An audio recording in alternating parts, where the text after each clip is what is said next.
Executives View, the sports podcast where the stakes are high and the debates are fierce. Please welcome your host, Aaron Sirius Simmons, alongside co-host Barry DeVille Jordan. Each week, we bring you into the boardroom where the elite minds of sports converge. From the gridiron strategies to the business behind the ball, we tackle the hard-hitting questions and give you an insider's perspective. So pull up a chair and join us at the table where champions are made and legends are born. This is the Executives View. Let's get down to business.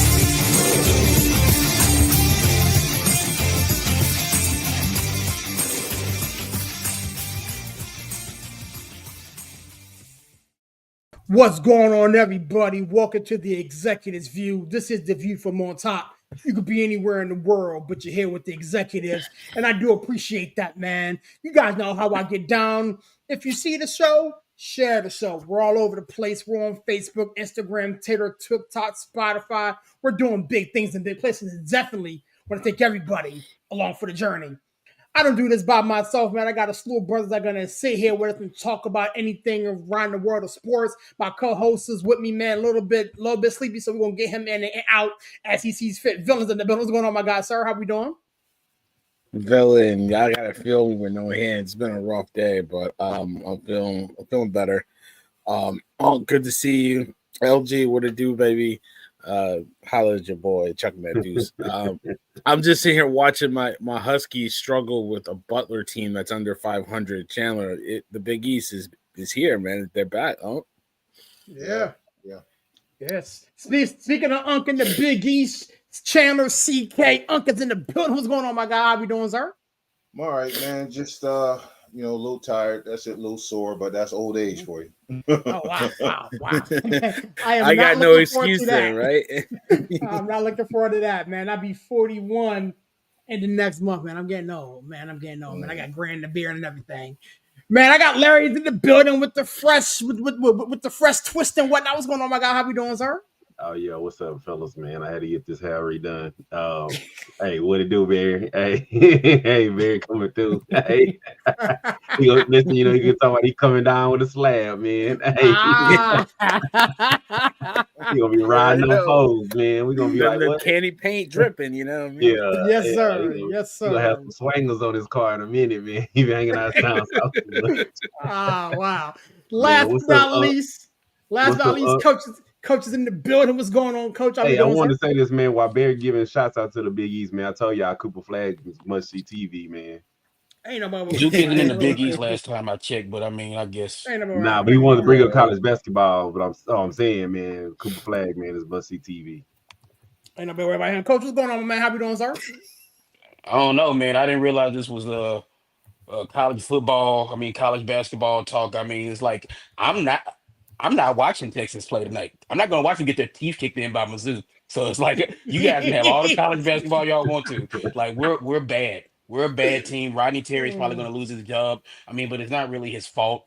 But it kind of is. But look, baseball season is around the corner for the Longhorns, that we got that to look forward to.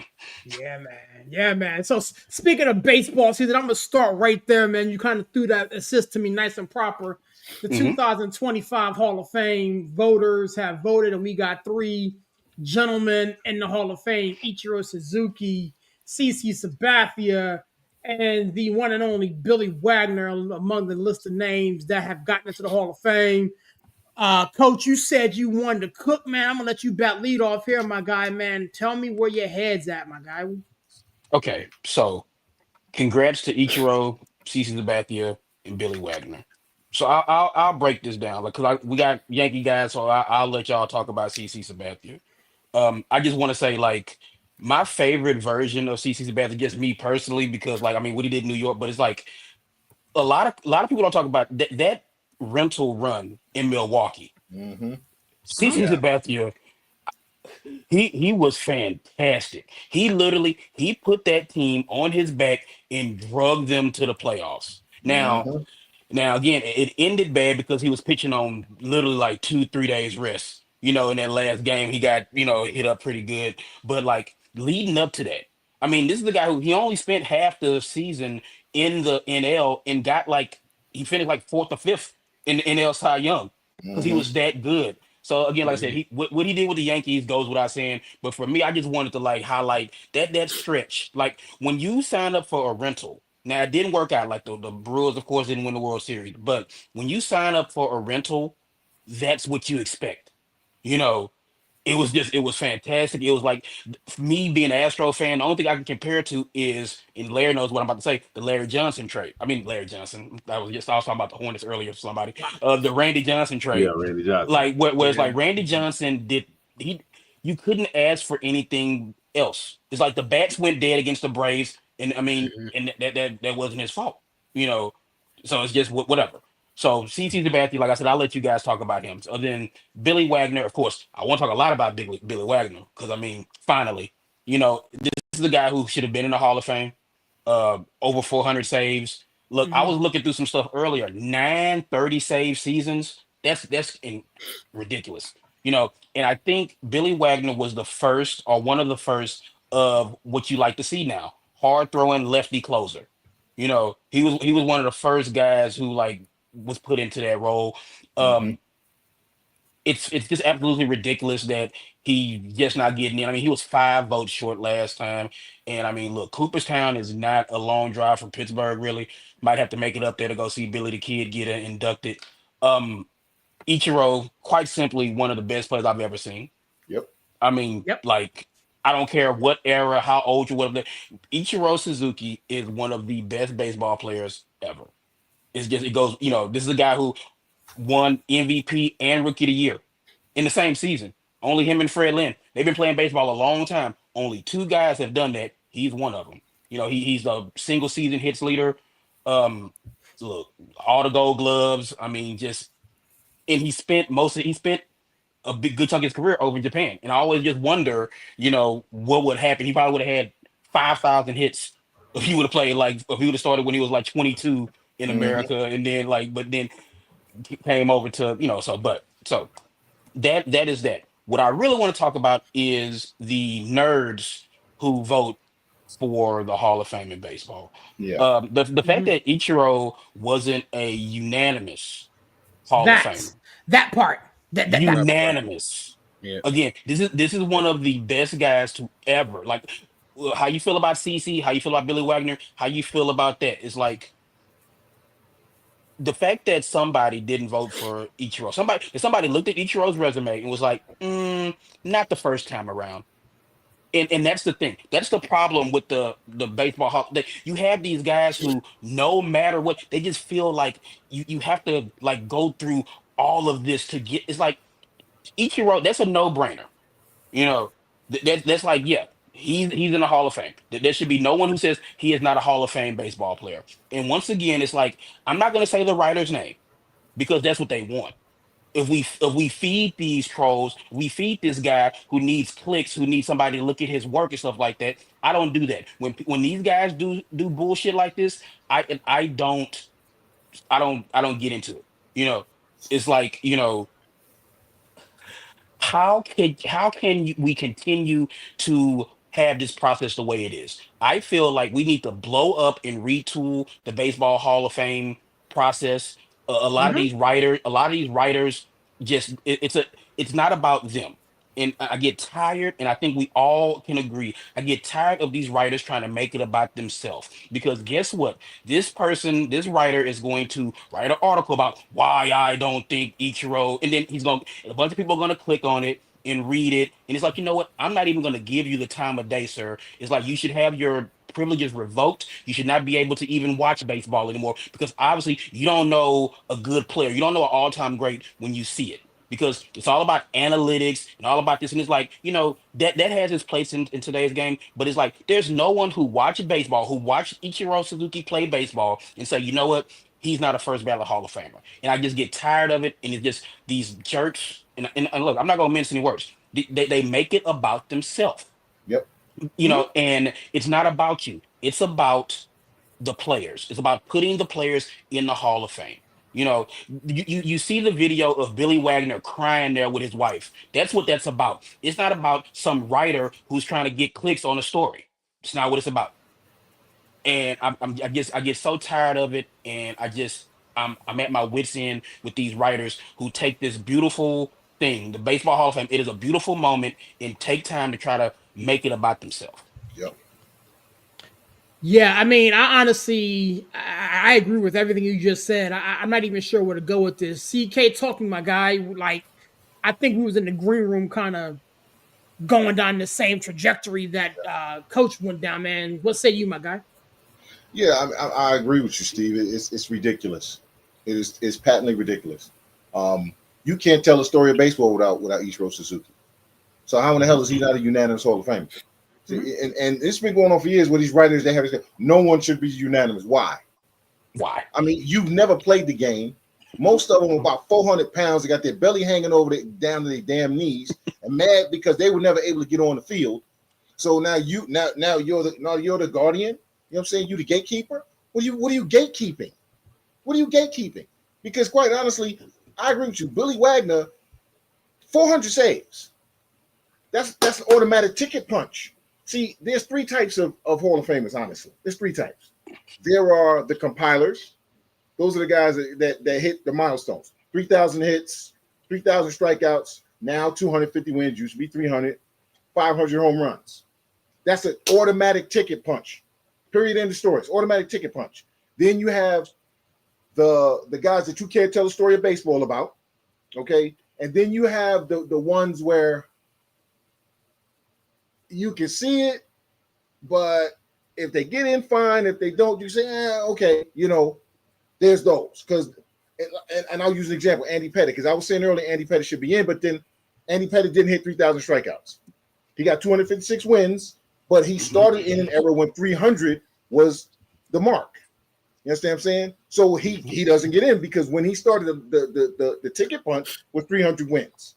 That's when he came into baseball. That's when he played. It was 300 wins because guys were actually pitching then. So okay, but if he got in, I wouldn't be mad. But the fact that he's not, I can't be but so mad about it. I'm pissed about Andrew Jones. No, boy, don't get me I'm started. highly pissed about Andrew Jones. Okay, and these writers, dude, you got Harold Baines. About my mom don't like that. Baines in the Hall of Fame. The only people who still remember Harold Baines played baseball is me, okay, because I'm that type of a baseball nerd. Y'all, because we're that type of baseball nerd, and his family, and not even his immediate. I'm not talking his extended family. I'm talking his immediate family. One of his extended family. He played baseball. Like, Dad, Uncle Harold, what'd you do for a living? You understand what I'm saying? His coworkers at ESPN probably Andrew Jones can't get in. Are you serious, bro? The system is broken, and it's honestly it's been broken all my life. Okay, and that's why I'm calling for some sort of change. Yeah, Steve Carlton, one of the greatest pitchers of all time, was not a first ballot Hall of Famer because the writers didn't like that he would never give them interviews. Facts. So literally, that was what Steve Carlton did. Say that again, Unc. Say that again for the people. Because the writers were mad that he wouldn't give them interviews. They kept him out for a couple of years. That's right. Eddie Murray. Yeah. Eddie Murray. Eddie Murray is a big one. Same thing. So you know what, dude? The system is broken. It's got to be fixed because you got bums getting in. Harold Baines, but Andrew Jones can't get in. Come on, son. It's just nonsense. And the Ichiro, dude. Do you know the records Ichiro broke? All of them. Look up the name George Sisler. Before he got here. Okay? No, in the time that Ichiro was here, he broke records people thought would never be broken. I'm going to say the name again, George Sisler. Look it up. Look at some of the records he broke that came from the 1900s. And he's not a unanimous Hall of Famer? Come on, man. Yeah, I mean, honestly, for me, dog, like I really have not much to say after that. Like, it really is about these writers and these people trying to make a name for themselves. You can't claim to know baseball, be a student and a fan of the game, have all the credentials and the resumes and all the hours watched and documentation in front of you, and sit there and look at Ichiro Suzuki and not say, yeah, he's a first ballot Hall of Famer. You can't have all the things at your disposal. Look at Ken Griffey Jr. and Derek Jeter, like my man Aaron alluded to, and be like, "Yep, that's the first ball of Hall of Famer, unanimous Hall of Famer." So, if again, to Steve's point, I'm not going to give the voter or the writer or whomever he or she is the time of day on this program. Um, Ichiro got himself in the Hall of Fame, which was awesome. CC Sabathia got himself to the Hall of Fame. You know, I'm proud of all three of these gentlemen. Villain, talk to me, my guy. Ichiro, CC, like, you know, if you want to double click on anything that Chandler or Coach said, man, be my guest, man. Where's your head at?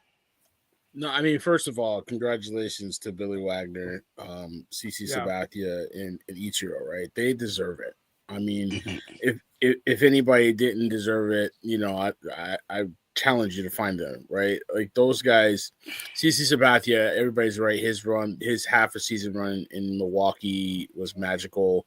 What he did with the Yankees, you know, for what 10 plus years, strikeouts, you know, Cy Young, you know, it's rare that because before that, Chandler knows, like I know, a lot of Yankee brass brought in hired guns, right? Randy Johnson, Kevin Brown. You know, you can go right down Kenny the list. Rogers. Kenny Rogers, Kenny Rogers, Javier right. Vasquez, Yeah. Mike Mussina, a lot of hired guns, big arms, and none of them delivered. CC embraced it, came here, wanted to be a Yankee, in his first season won the World Series. He damn near pitched them into the World Series because, you know, they had a good rotation, but it came down to a 3-man rotation. Him, you know, Burnett and Pettit, right? Andy Pettit, yeah. And you know, every time he took the ball, he was money. So I'll never forget him for that, right? And he had a stellar career, you know, the win totals, the strikeouts, you know, everything. And just selfishly, you don't see a lot of black players coming through anymore. So just to have an African American a day after Martin Luther King Day, of course, but a guy that, you know, embraced it, you know, brought a little bit of the culture in, and you know, it's just everything that he embodied, man. And you Sirius is playing the video, just seeing him with his family, getting that call. That's out of everything we talk about, that one vote or what have you, that moment encapsulates what it means to be a Hall of Famer. And, you know, I feel bad for people that aren't going to get that chance, right? Which we've talked about in the past. Like, you know, Rose never got that chance, other people, etc. So I'm happy for him to get that moment. Ichiro is a Hall of Famer before he got to the States. Before he got to the States. All right. So that one person who I don't care what his name is, whatever, dude. Billy Wagner, one of the, you know, there's not a lot of great closers in the game. Billy Wagner is a top 10 closer. Yep. You're top 10 at your position all time over 100 years. I don't know how you don't get in, right? So I think that's a travesty that he had to wait a little bit. Andrew Jones is very close. I think he got 66%, 66% of the vote. So I think in a year or two, he's got 2 years left. So he's getting very close. I think he'll get in next year. Beltran, I think it hurts him that he moved around a lot, but he put numbers up everywhere he went. The guy was amazing. So he's at 70%. I think he'll get in. But the fact that Andrew Jones had to wait 8 years, probably going on 9 years now next year to get in, is ridiculous. Yep. I don't, you know, 400 plus home runs. Right. Nothing to sneeze at, right? But 10 Gold Gloves. Yeah, when you can say that you are arguably the best, greatest defensive center fielder to ever put on cleats, there shouldn't be a debate. And it's ridiculous. You know, like, defense doesn't have a lot of stats. There's the metric, the fielding percentage and all that stuff, but 10 Gold Gloves. That's it. I mean, you know what I mean? Like, for 10 years, for a decade, you were the best at your position. What are we talking about here? And I'll let this go, and then I'll let Larry, you know, clean this up.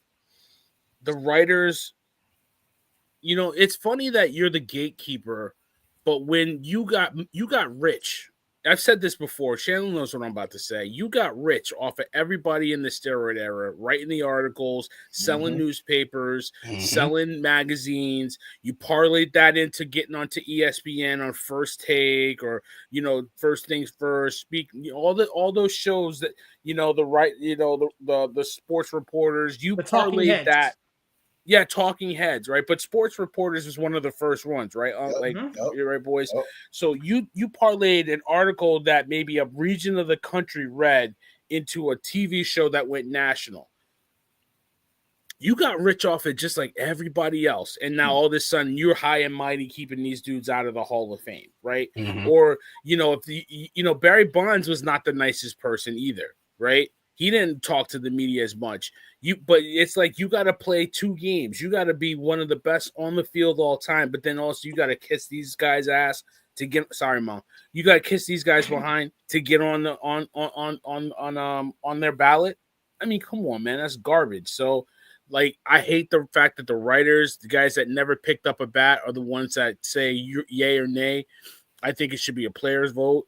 I think it should, even if you keep the writers in, fine. I feel like it should be like forms of government, even though government's going to be bullshit for the next 40 years. But like you should have 3 equal levels. You should have executives, players, writers. That's the 3 levels equal. 33%. Put it all together. You know How is this guy right here not a Hall of Famer? I'm sorry, Villain. I'm looking at stats while we're talking. How? Go ahead.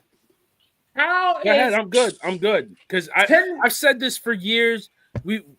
Me and Chandler we've been talking about this since the Sports City days, U2 series. We go way back talking about the same thing.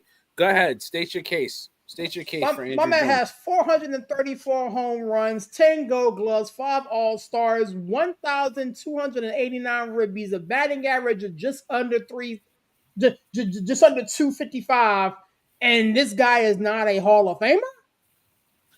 Makes no sense to me. What do you have to do to get in? The goalpost keeps moving. Goalpost keeps moving, man. That's insane. I mean, the people who don't vote for him say, "Oh, well, he like look at his peak and then he like fell off and stuff like that." But like, look at his peak though. That's a Hall of Fame peak. It's I don't understand. Hold on. So you mean to tell me? I'm sorry, Coach. You mean to tell me they're not putting this guy in because of his peak and he fell off? Last time I checked, Ichiro Suzuki last played in Miami and was batting damn near under 200. Right. And see, that's where the goalpost movement comes in. Well, yeah, that's what the goal. I'm not saying I definitely fucking don't agree with it. It's just like the people who say he's not a Hall of Famer, that's what they point to. But that's the goalpost movement. But that's the goalpost movement, yeah. It used to be your peak was 10 years. The reason Mattingly isn't in the Hall of Fame is they say he didn't have a long enough peak. The peak is bullshit. It used to be a 10-year. They look at 10 years. And then for 10 years, you were this. You got in, especially if you hit the benchmarks. So why are we moving the goalpost for Andrew Jones? So you kept Mattingly out and Keith Hernandez because you said their 10-year peak wasn't long enough. Now he's got the 10 years, but now his end wasn't good enough. So I'm sorry, Larry. Go ahead, bro. Larry, talk, man. Let Larry go. Nah, I mean, y'all good, man. Y'all doing work, man. You know how I am.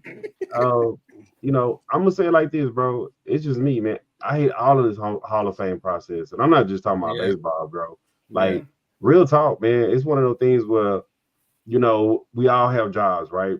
And you could say to yourself, I don't like this person, but do I got to give them a fair evaluation? Yeah, you do. Yeah. I may not want to go have a beer with you afterwards, but do I gotta give you a fair raise or give you, what's fair to you?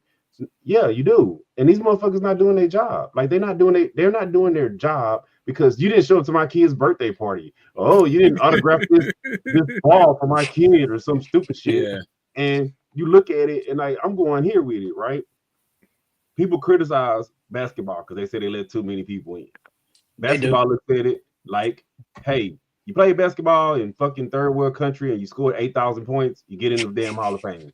And you don't give a shit. Yeah. Like you're a Hall of Famer, you're a Hall of Famer. Like Mhm. real talk. Like that's just how they look at it. Like Sabonis played what 5 seasons in America, Yeah. and they're like, Mhm. hell, he was killing it in Spain. So you're in, Mhm. and people criticize him for that. But basketball look at it like if you're in, right? Yeah. Right. Football, oh my god, he was a jerk to me. Oh my god, he didn't autograph this football for my He kids. didn't give me an So interview. yeah, he didn't do Yeah, he this. didn't give me an interview. You know, Yeah. he didn't want to talk to me because his nuts were sweaty and he wanted to go take a shower first. And Yeah. I Yeah. him It's before he was in the locker room. You know, stupid shit like that, and you make him wait, right? It get real petty, right? And for me, I feel like at some point, MLB, NFL, they have to step in and say, you know what? You was the one dumbass who did not vote for Ichiro, so now you're off the committee. You're on probation, just like they do. I'm a boxing fan. Y'all know what they do to boxing refs when you got Yep. questionable scores, they will suspend you. They will put you on probation. So why is it that you have these writers and like you say, you look at Andrew Jones' resume, and we talking about Ichiro, the one asshole. How many of y'all looked at his resume and said, "I'm not gonna put this dude in"? Y'all look, hey, I hate to say it, but y'all have heard me say it before. Are you stupid? Or are you dumb? And it's one of them old things. Are you stupid? Or are you dumb? And at that point, MLB needs to say, okay, look, you were on. These people were on 3 ballots and you didn't vote for them. Now you it's questionable. You taking the shit personally, or something wrong the way you voting like that. So now your ass need to be taken off of this ballot. It should be some checks and balances to them as far as how they voting goes and what criteria they look into as far as voting for a player, because these are people that are literally they put their blood, sweat, and tears out there on the field, and a lot of times I'm gonna be real with y'all. A lot of times these dudes they jealous. They jealous. They look at all the money and all the celebrity and all this other stuff that these guys have, and they wish they had that. And now because they wish they had that, they like, oh well, he didn't bend over backwards for me, and I'm gonna knock him down a peg or two and make him wait. That's not cool. That's not cool at all. And like I said, for me, when I look at the Hall of Fame, I look at the person's career, where they, like you said, like an Andrew Jones. Yeah, we all know every player is gonna have some tail out. Every player is gonna have. They may not have came out the gate strong, but then they had like that peak, like you say, Steve.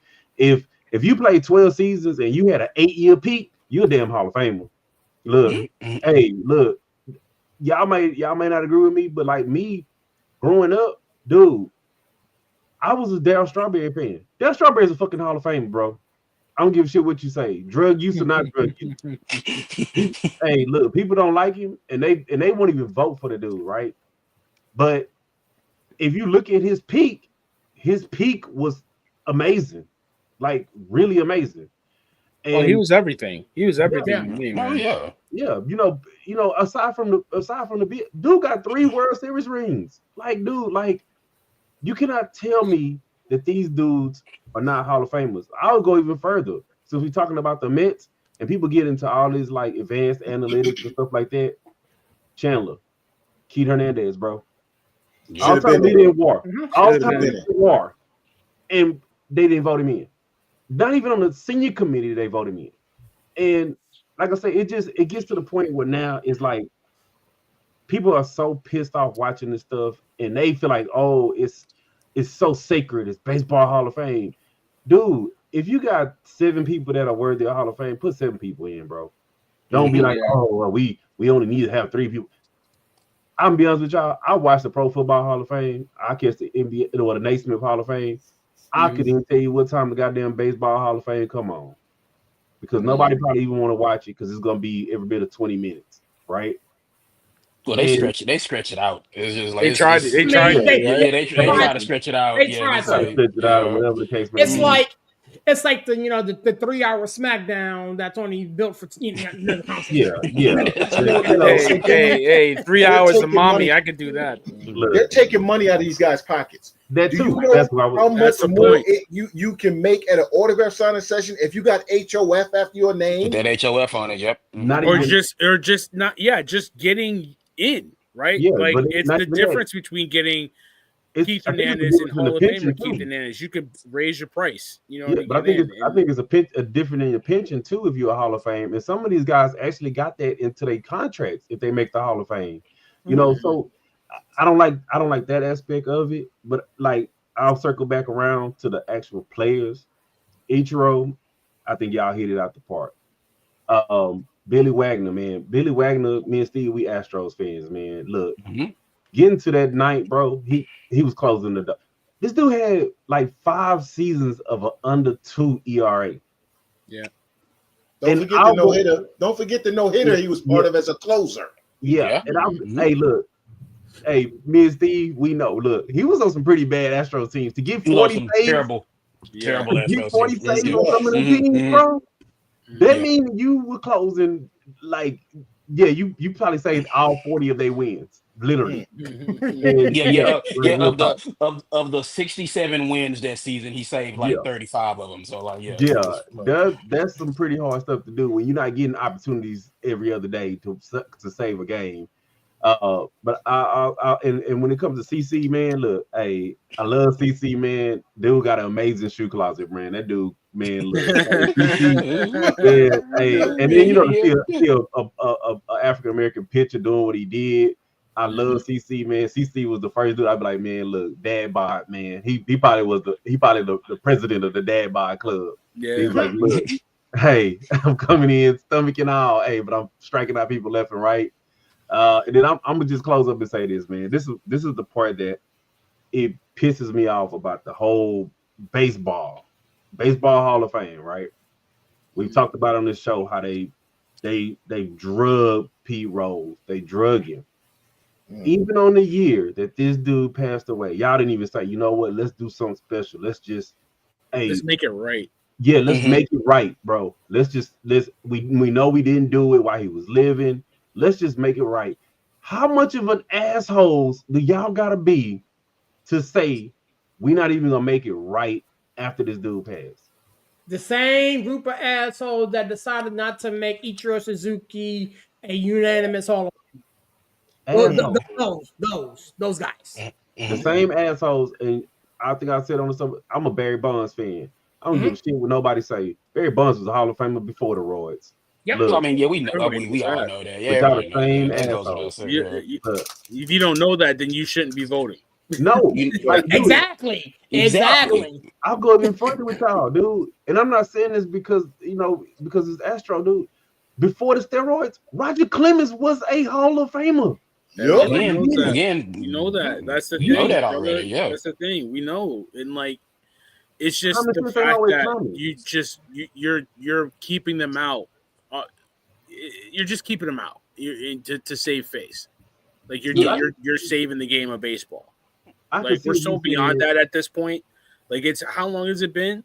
Like how Yeah. it's almost 20 years, man. Almost Like 20 years. Yes, Yeah. yeah. Yeah. Yeah, but it's like they feel like they are like Chan was saying earlier, they feel like they're the guardians of the Hall of Fame and they must you wasn't protect the guarding it when they sanctity. was Yeah, doing it. You was in the locker exactly. room watching You them were Bingo. do you were making money. You Bingo. because you were writing articles. It's like, we all baseball fans here. Mark McGuire and Sammy Sosa. It's not hyperbole when people say they saved baseball. They Literally. saved it. They saved it. Baseball was dead. Yep. I know that because like I'm a baseball fan. Baseball was dead. Nobody cared about baseball. Oh, But oh, No. that magical No. summer Mm. when those two Hmm. guys was hitting the cover off the ball, And saved the doing damn game. and doing And you every didn't mind and writing doing about every him then. You didn't right and mind doing Hmm. every press about him thing Exactly. then. and commercials and selling Big Macs they were and on ABC World News Tonight. Good Morning America. They were talking about Hmm. some little old lady in Topeka, Kansas, who couldn't have hair and didn't know what a baseball looked like. Was like, what happened with McGuire? Yeah, Come exactly. on, exactly. son. You didn't mind Yeah. writing and talking about him then. So But you know what I Yeah. mean? I but agree. I Hey, now want to. I want to. we all I on the want to same say page. They one were selling last thing papers. though. They were selling papers back They were then, and selling them papers. papers probably Yeah, was flying off exactly. the shelf. Like I want to. It was I in want to say units. one last thing about like Hall of Fame and stuff like that. One thing. Talking about the Mets got me thinking about like and Chandler and Barry know all about this. It's like, Gary Carter is the reason why a lot of people don't like Keith Hernandez.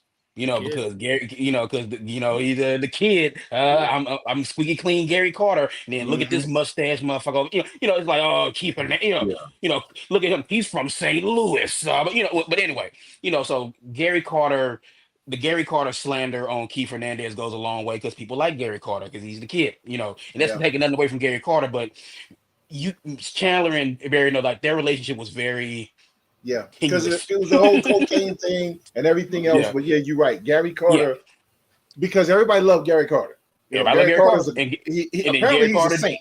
Apparently he never did anything wrong. He's a Gary saint. Carter didn't like Keith Hernandez, so then now Yep. everybody doesn't like Keith Hernandez because Gary Carter don't like him. But we was talking about that. That got me thinking. And then look, in the NBA, yes, everybody gets in. It's like, hey, Sirius had a fantastic rec league career. He might get that call. We might have to do a Come on. boardroom meeting. We might have to do a boardroom meeting from Springfield one day because our boy going into the Hall of Fame. Come on. But I will say this: what the NFL does that I like. Again, the NFL process isn't perfect, but guess what? They gotta get in that room.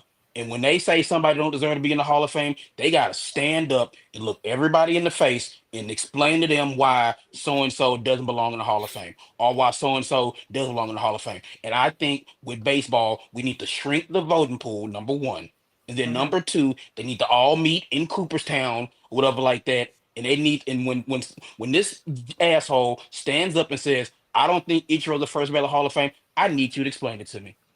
Don't hide behind your mail-in ballot or your, ballot you send in the email. I need you to look me in the face and explain to me why you think Ichiro Suzuki is in the Hall of Fame. Now that would be a show that they could televise and make some money off of, since baseball talking about they need ratings. And I that's would- when I if would you tune- I was a would tune in to real see that. writer, you would get up, walk across that room, and slap the shit out that person. Exactly. Yeah. Go do the Uncle Phil. And Yeah. it's always one of them that's going to do it, right? But what Yeah. if like enough of them did it so that he didn't get the 75% vote? You know what I That's mean? the thing, yeah.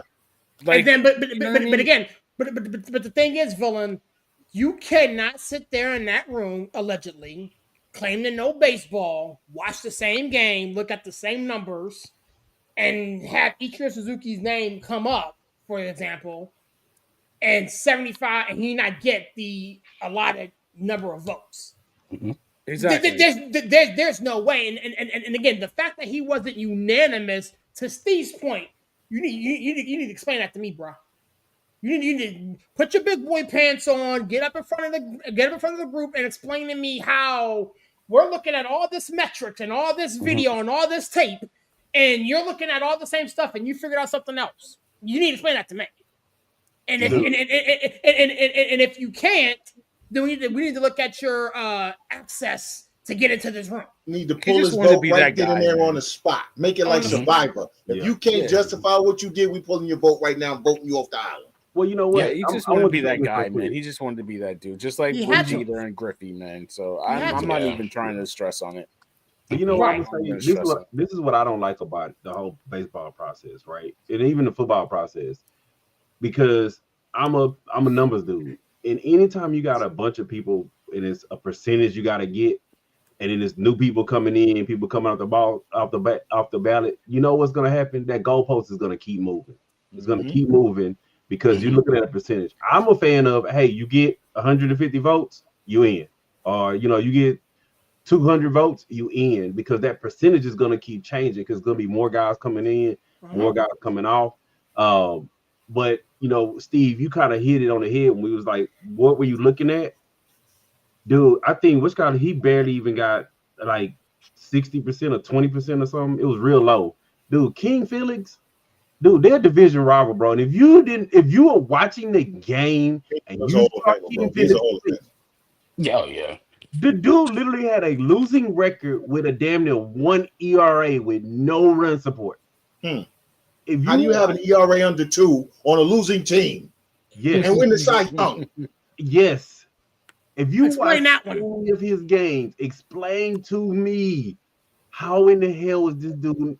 How is he not even a borderline Hall of Famer? You're trying to tell me that this dude that literally, if you watched any of his games, if he was on, I'm gonna say the Yankees, dude would have won 30 games, hands down. If you watched any of his games, you trying to tell me that this dude ain't even a borderline fringe Hall of Famer? What fucking game was y'all watching? Because it wasn't the game we was watching. It was y'all was watching this shit in Telemundo or something. I don't know. I was watching this shit on that. You know why you try to get that blurry channel late at night where it was all pixelated and stuff? That's probably what they was watching because it wasn't the same game we was watching. Oh yeah. No, it's, like I said, the process needs to be overhauled like Yes. ASAP. Hmm. Yeah. I mean, because at the Yeah. end of the day, baseball, y'all the low man on the totem pole right now. And the more and more you turn off people from watching, you know what? You got, I don't know, Unrivaled on or something. And people, the more and more you start turning off the fans to stuff, then you're gonna be right back to post Mark McGuire, where you could buy, third row tickets for $3.99 and nobody was going to the games. And it was buy one, get 8 1 free.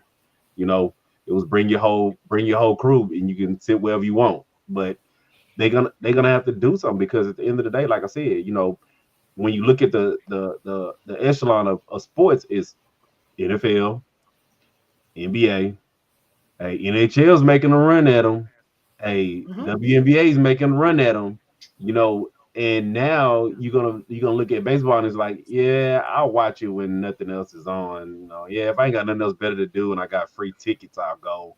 But like I said, they have to do something to keep the fans interested in the game. And they already starting to come up with like all this pitch clock and all this other stuff. You do all that stuff to bring fans back, and then you piss them off when they be like, "Oh man, my favorite player I watched for 10 years is not in the Hall of Fame." Hell no. Hmm. Yeah, man. It's crazy to sit there and kind of think about how this whole thing is broken from the ground up. And again, I hope at some point, on some day, it'll get fixed. But we're gonna pivot for a second. We had a championship game yesterday, gentlemen. Ohio State managed to capture college football's championship. This is 2 years in a row that the Big Ten has won a championship. Shout out to my Big Ten. But I wanted to give you guys an opportunity to talk about. I'm not going to even talk about the SEC. That's all I'm saying. I want to give you guys an opportunity to talk about Ohio State, their run, college football playoff. We on this very network several weeks ago was ready to crucify Ryan Day, Still are. Not especially just after. us. Not just us. I know, Not just I know, us. I know, I I know, still I know, am. I know, I know. After his loss to Michigan, I guess we are still in the drag Ryan Day out by his bootstraps type of show. Chandler, you kind of led the charge there, man. So bat lead off for me, my guy. I still got no use for Ryan Day. I watched them literally try to give the game away. Okay. But as I had said, it was going to come down to Riley Leonard making some passes, making some throws. There's 7 throws a quarterback has to make in a game. Riley Leonard didn't make those 7 throws. He didn't make them. And that's really what it came down to because I knew that Ohio State was going to let Notre Dame back in the game. I think we all knew that. Yeah. Okay. Well, it was like, oh, well, this game's over. The game ain't over, bro. This is Ohio State. This is Ohio State. And if Notre Dame had a quarterback who could actually pass, who wasn't a more athletic Daniel Jones with worse passing instincts, Notre Dame would have won that game. Okay. And of course, if they didn't have a cornerback who 50 yards down the field is still looking in the backfield. Bro, what the hell, man? What were you looking at, son? I'm sitting there, the ball's in the air for like 5 seconds. He's still looking in the backfield and don't realize that the receiver's behind him. What are you doing? But you know what? Congratulations, Ohio State. Y'all lucked out and Notre Dame basically yacked it away. But I'm not giving Ryan Day credit for making a blowout, a 1-score game up until that last field goal. I'm not gonna give you credit for that, bro. You don't get credit for basically giving away a game and then the other team giving it back to you. So yeah, I don't want to hear all this. All of a sudden, Ryan Day now is a genius again. Mm-hmm. All of a sudden, he's a genius again.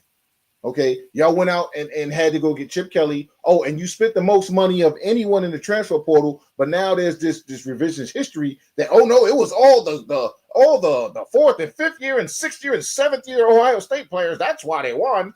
No, they won because of the transfer portal. All right. So if people want to give Ryan Day credit, go ahead. I ain't giving him credit for nothing. I can respect it. Coach, talk to me, my guy. Ryan Day and Ohio State got themselves a chip. What say you, my guy? All right, so I'm gonna keep this short.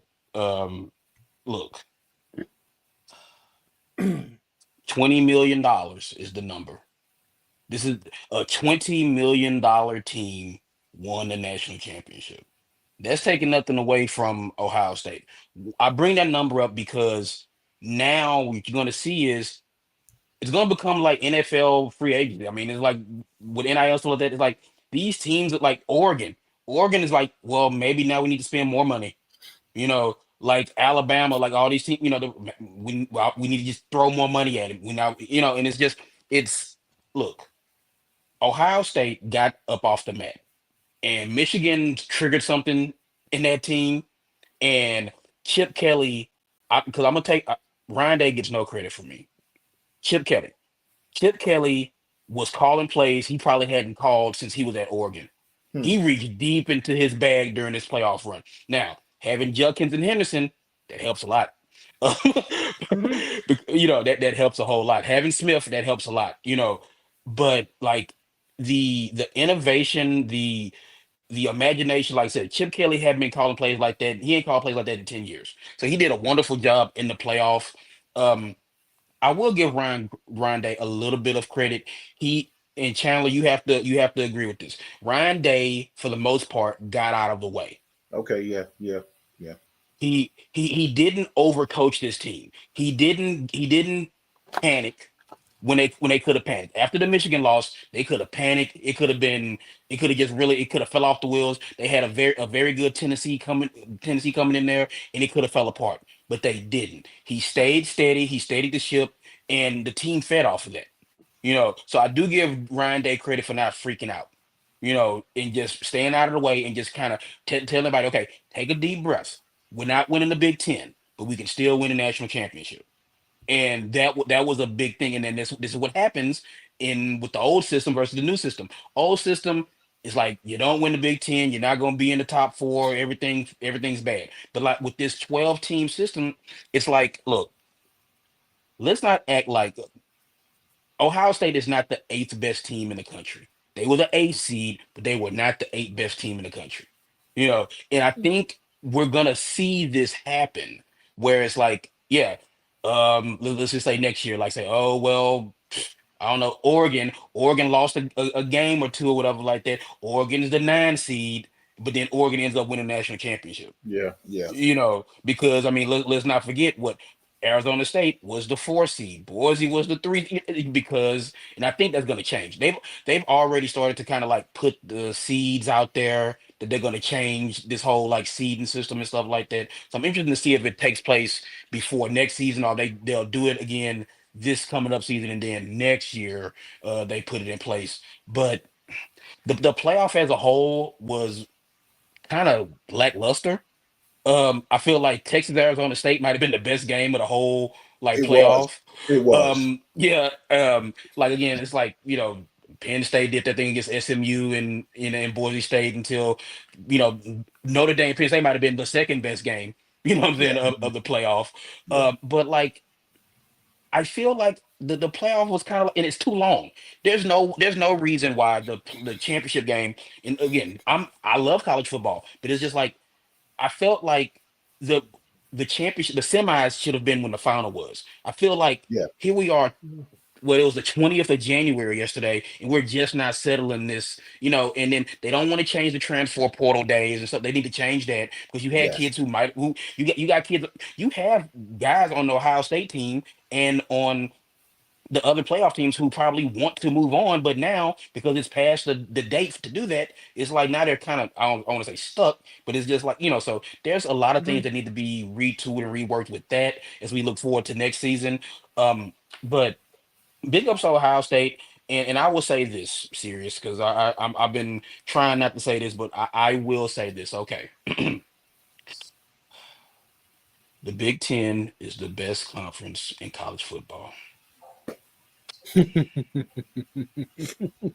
And with that, the show is now ended, man. Give your plug and close out. You shut it down.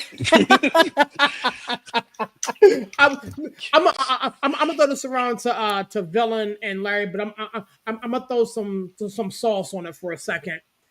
What I've heard over the past two gentlemen that have spoken mention transfer portal, NIL, $20 million roster. Um, would you consider this Ohio team, this Ohio State championship tainted as opposed to championships that have been won previously due to the fact that they paid for them with NIL and not, homegrown and recruited them No, as opposed No, to, no, I mean, no, no, dude, there's no, other no, no, no, college no, teams that paid no. for they Yeah, paid for championships. You just Mhm. didn't know about it. I don't Yeah, get exactly. it. It's yeah, like okay. I don't get it. it's within the rules now. It's Yeah. like, look, like Nick Saban was ready to like what's the guy named Shane Gillis? Shane Gillis was joking about Bama playing, but he was ready to break that man's neck on national television because it's Yeah. like like Nick It's Saban like, know what time it is. It's like them boys didn't buy them charges by themselves. You know what I'm saying? Right, It's like, right. like come on, like let's be real here. But like, Steve, and I'll I go even yeah, further. Nobody wants to go to Alabama unless you're getting paid. boy, Exactly. raise your hand if you've been to Tuscaloosa, Alabama. I have, boy. T Town, do y'all know T Town is not somewhere you just want to just be at. Be at, just chill, You don't want to just be chilling in T Town. So it's like, yeah, Mm-mm. okay, yeah. get lost or a flat tire and teeth. You ain't trying to do Yeah, that. I ain't trying I to. got No. a I choice passed through between Alabama, and I tell you, I Tuscaloosa passed and through. You heard me? Miami. Where am I going? Tuscaloosa is no Mobile. Mobile is the best city in Alabama. Yeah. But Anyways, Villain, talk to me about. I still wouldn't be in Alabama. I just passed through. I just passed right through. I didn't stop. I didn't stop for gas. I didn't stop to ask for directions. I just kept going. Yeah, listen, you ain't. There's just parts of the red belt that you don't stop through. Listen, I would like to apologize to Ryan Day, for calling you everything but a child of God. Listen, you still haven't beaten Michigan in 4 years. That still Mm-hmm. counts for something in Ohio State, but at least you got a chip. And there's not a lot of coaches at Ohio State that can say that. So, got to give him credit. I agree with you, Coach. He got out of the way and let his guys do his thing. But I feel like, to Chandler's kind of earlier point, there was opportunities for Notre Dame to take this game that they missed on. Obviously, Riley Leonard being a running quarterback, not being able to make the throws that he needed, especially in critical downs, like skipping the ball to dudes on third down. Oh. You know what I mean? That just you can't win like that, right? But I mean, I think there's a couple plays that, even though I love Marcus Freeman, I think he's a terrific coach. I was fighting for him hard to get the job when they gave it to him midseason, and they, the players rallied around him, and the Irish had to keep him, and it's the best thing they did.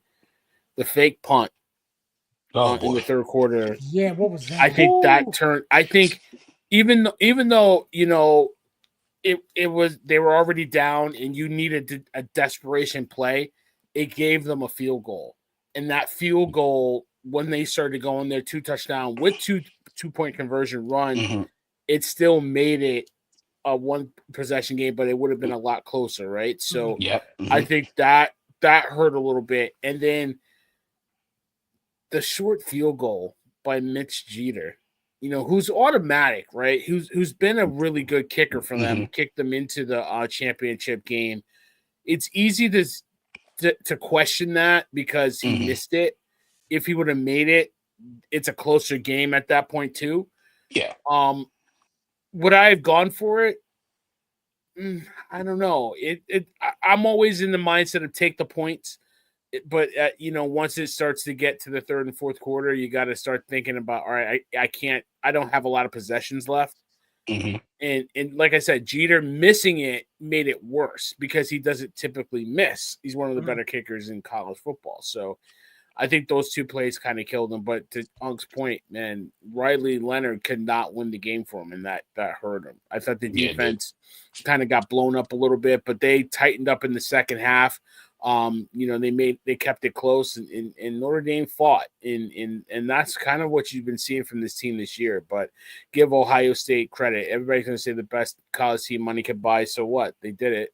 If they didn't win, you'd say, "Oh, you spent all that money, you didn't win." So, damned if you did, damned if you don't, right? I think that huge 50 some odd yard play, and to seal the deal, Howard, threw that dart down there, and well, that wasn't a dart; it was like hanging up in the air for I think it hit the top of the roof, and it was there for a while. The thing was, Ryan Clark's son got hurt to play before. Yeah. You know what I'm saying? Shout out to him too.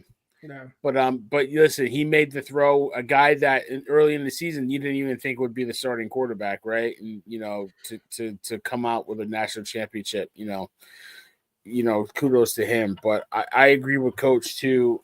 The playoffs, there's a lot of tweaks that needs to be done. I'll give it the first year. It was the first time they did it. I think they'll look at the schedule and say, okay, this was too long.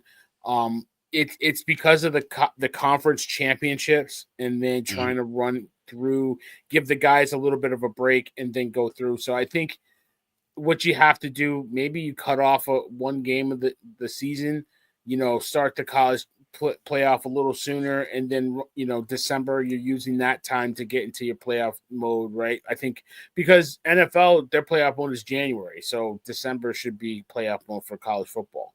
So they got to tweak that. It was just too long. Like it started, like people don't even realize Ohio State lost to Michigan almost 2 months ago. Almost 2 months ago. You know what I mean? So it's just too long. It's a long time. So I think they got to fix that. Obviously, they got to fix who they bring in and how they bring it in, because Ohio State is not an 8 seed. They were preseason number 1 or number 2 in the country. So I think they got to fix that. Just bring in the best 12 teams and then go from there. But listen, yeah, shout out to Ohio State. They deserved it. They played the best football throughout the playoff. Oh yeah, for sure. So let me say this. I'm gonna keep it a whole buck with you guys. As you guys know, I am a Penn State fan. I despise everything Michigan and Ohio State. I rep my squad hard, and we actually had an opportunity to be in that ball game if Drew Aller didn't, implode on himself. With that being said, I have to give credit where credit is due. Ohio State took whatever lumps that they took, got themselves off the mat, and parlayed that into a championship. Much can be said for how Ryan Day and Ohio State got there. Much in our own personal lives is not always perfect, it's not always pretty, but the goal is to cross the finish line with champagne and a championship confetti, and like them, love them, they did it. I think I don't know if it was Coach or Chandler before he jumped off, who said that Ryan Day got out the way. You can see the moment where Chip Kelly just kind of took over. Like it was evident. Because again, Notre Dame started to make a run. Notre Dame tried to get themselves back in this ball game. And I'm not sure who made the call late in that ball game to throw the bomb to Smith. But again, gutsy call, beautiful call. Ohio State is national champions. Now, where do we go from here? I'm going to go ahead and double tap on what everybody said. You got to readjust that seeding, man. The fact that Ohio State was an 8 seed, Penn State was where they were, Texas, won their div conference and was where they were, Georgia, whatever the case may be. You got to receipt this thing. And again, the transfer portal ruled out a lot of people, because we had, Pabula, our backup quarterback, transferred. we had so many people that transferred from these programs to other programs due to the window. Now, if Penn State, wins the championship, does Pabula get a ring? Who knows? But there's a lot that's going on as far as this college football playoff is year one with the expansion. There has to be a lot that be said, but I want to talk about Freeman post game, and he took it on the chin. He said, and I quote, "This loss falls on my shoulders." Do we blame Freeman for this? He's being a good coach by taking the blame, and that's what good coaches do. He's because again, like, look, we've laughed and joked about like how Marcus Freeman don't want to be your black coach. He has no Mm-hmm. interest in that. But when he does that, he always says, "Hey, it's not about me, it's about them." And then what does he do when everybody wants to make it about them? He's like, "No, no, no, put the blame on me. I'm the Mm-hmm. coach. I put the game plan together. It's me." I mean, that's just what a good coach does. So I don't think Yeah. Freeman's to blame. Now he plays a part in what happened, but like to just put it all on his doorstep, I wouldn't. No, I wouldn't either. I don't think he deserves blame. I think listen, like I said, there was a couple of calls that were questionable, but he's trying to coach to win the game. Like they wouldn't be there without him. So I listen. I agree with Coach. He's being a good coach. He doesn't want to say, "Oh, well, my quarterback can't throw the goddamn ball. We missed tackles, blah blah blah. We got beat up at the line of scrimmage." Nah, he's not going to say that. So, he's just being a good coach, and that's why I love him. I think it's so funny because I never like Notre Dame, right? Even though they come on NBC all the time growing up. I'm a Florida State guy. Larry knows, like, we have battles back in the 90s. I hated watching Notre Dame. I hate rooting for them, but there's always something about watching Notre Dame at 3:00 on a Saturday on NBC that was always Mhm. something. And now it's even better because there's a coach I can root for. Yeah, yeah, yeah. Pivoting off of that, man, we are You ain't in gonna let the. Larry talk, right? You're not gonna let me talk, man. No, I don't like you. Go ahead, Larry. Talk to I'm me, just man. What chilling, you man. have? I'm letting y'all work, man. Look, hey, I'm chilling. Hey, man, look, hey, so this is what I gotta say, man. Larry is uncharacteristically quiet tonight. I'm Nah, not man, sure Nah, what's going nah, on. he's like, no, I'm letting Nah, man, everybody it's all cook. it's all it's all that snow in Houston got him mesmerized, man. He like, Yeah, man, it like, is. what is this stuff is Hey, it's what is this? unnatural, What is man. it? You waking up with snow everywhere, and you're like, man, am I in Houston? Am I in DC or some shit? What the hell? Nah, but hey, look, I'm gonna go against the grain, man. I don't care about the seeding, bro. I care about, you play who you play. I don't care about the seeding. Because I hated the 14 because I feel like at that point you split in halves. 12, hey, you got the 12 best teams in. Go play the goddamn games. I'm good with the seeding. I don't. But Larry, or Oregon, Ohio State, and Texas were all on the same side of the bracket. That's I ridiculous. mean, they could have did that a little bit different, but like at the end of the day, you got to play who you got to play. Yeah. Somebody got to beat somebody. Who's to say if Notre Dame would have came out and won this game and Ohio State had the hardest road, then they would have been like, oh well, Ohio State had the hardest road, but they lost to Notre Dame. Okay, so what? They had to play who they had to play, and I'm just a fan of. I It killed me because I hated every time they would get to these four and they split in halves. Oh, this team got 2 losses, but they went in the SEC. Oh, this team got 3 losses, but they were SEC team. Put them in. Like, no, like, dude, you know what the most frustrating thing to me was? And yeah, I may not like Alabama, and I really don't, because Alabama was one of those teams that if you look at them, they literally won championships and they didn't even win their own fucking conference. They would vote them in just because they're SEC, and it would piss you off. So I'm good with them doing it this way. Like I said, I have no problem with the 12 teams. Yeah, they could shuffle the board up a little bit more. I don't care about that. I care about seeing good games. And Texas Arizona State was probably the best game of all of them. Uh, the when it comes to the championship game, to me, I look at it from both sides, right? Y'all know me. I'm a mid. Chip Kelly can kick rocks. Chip Kelly, he ran my Niners into the ground, man. I have no love for that dude. But yeah, you could tell Chip he was getting into his bag. But when you look at Ryan Day, who Ryan Day reminds me of? Do y'all remember Barry Switzer? Yeah. Remember Barry Switzer. How do you? Remember Barry Switzer? I'm about to slap this shit out of you. No, I mean, for real, dude. You literally got you literally spent $20 million in NIL. You got the most expensive roster. Barry Switzer inherited the Cowboys. Like, how do you mess this up, Barry? Like, dude, you can find out. You can find out a way, right? I mean, he wasn't there long. but it's very hard though. It's very hard. Come on now, everybody know that championship you won neither had like Jimmy John on the back engraving of that. Everybody know that. So it's like, yeah, you got the most expensive roster. So okay, I get it. It's kind of hard to mess it up. So I'm not gonna take nothing away from him. I'm gonna just say that it was money well spent. We just got to talk about Dodgers, and Dodgers is money well spent. So I think he would have really been fired if he would have lost to Michigan. They would have had this expensive roster, and he wouldn't have won the national championship. Because now it's like you spent all this money and you lost to Michigan. Yeah, you got to go. But I think he saved his job by winning the national championship. Now, when it comes to Notre Dame, the thing that I didn't like about watching this whole game, and I get it, Marcus Freeman, yeah, you take it on the shoulders. Because if you play football, if you watch football, you get it. It's a fourth down. We're going to blitz. But watch the man over the top. All the time, we already know. You don't know if they're going to run it or they're going to take the deep shot. And I was more like, why do you go man? Why do you go man and then you have no help over the top for like arguably the best receiver in college? Like that's the part that kind of I like. Yeah, that's a Marcus Freeman thing.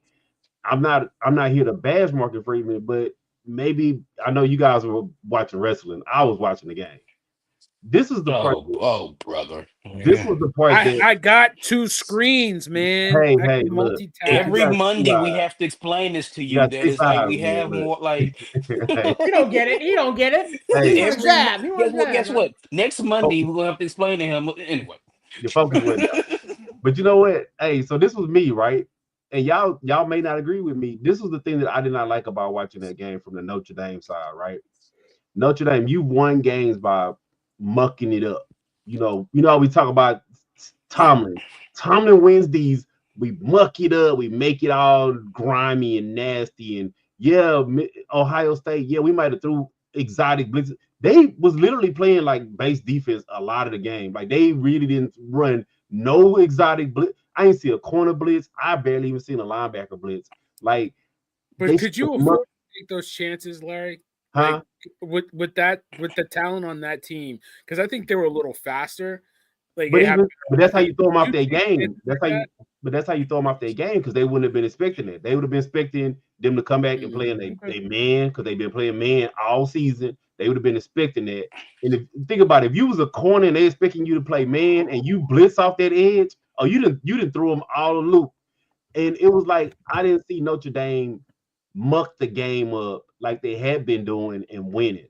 And they couldn't. They tried.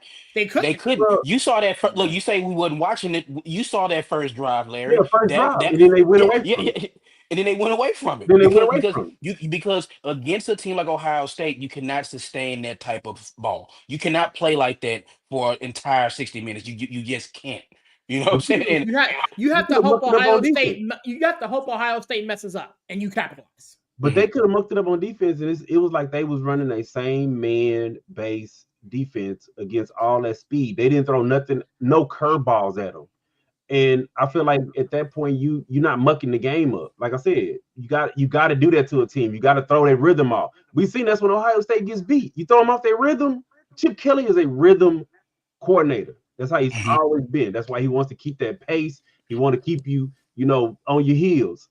When you throw Chip Kelly off of his pace, he turns into UCLA, 49ers. He turns into that Chip Kelly.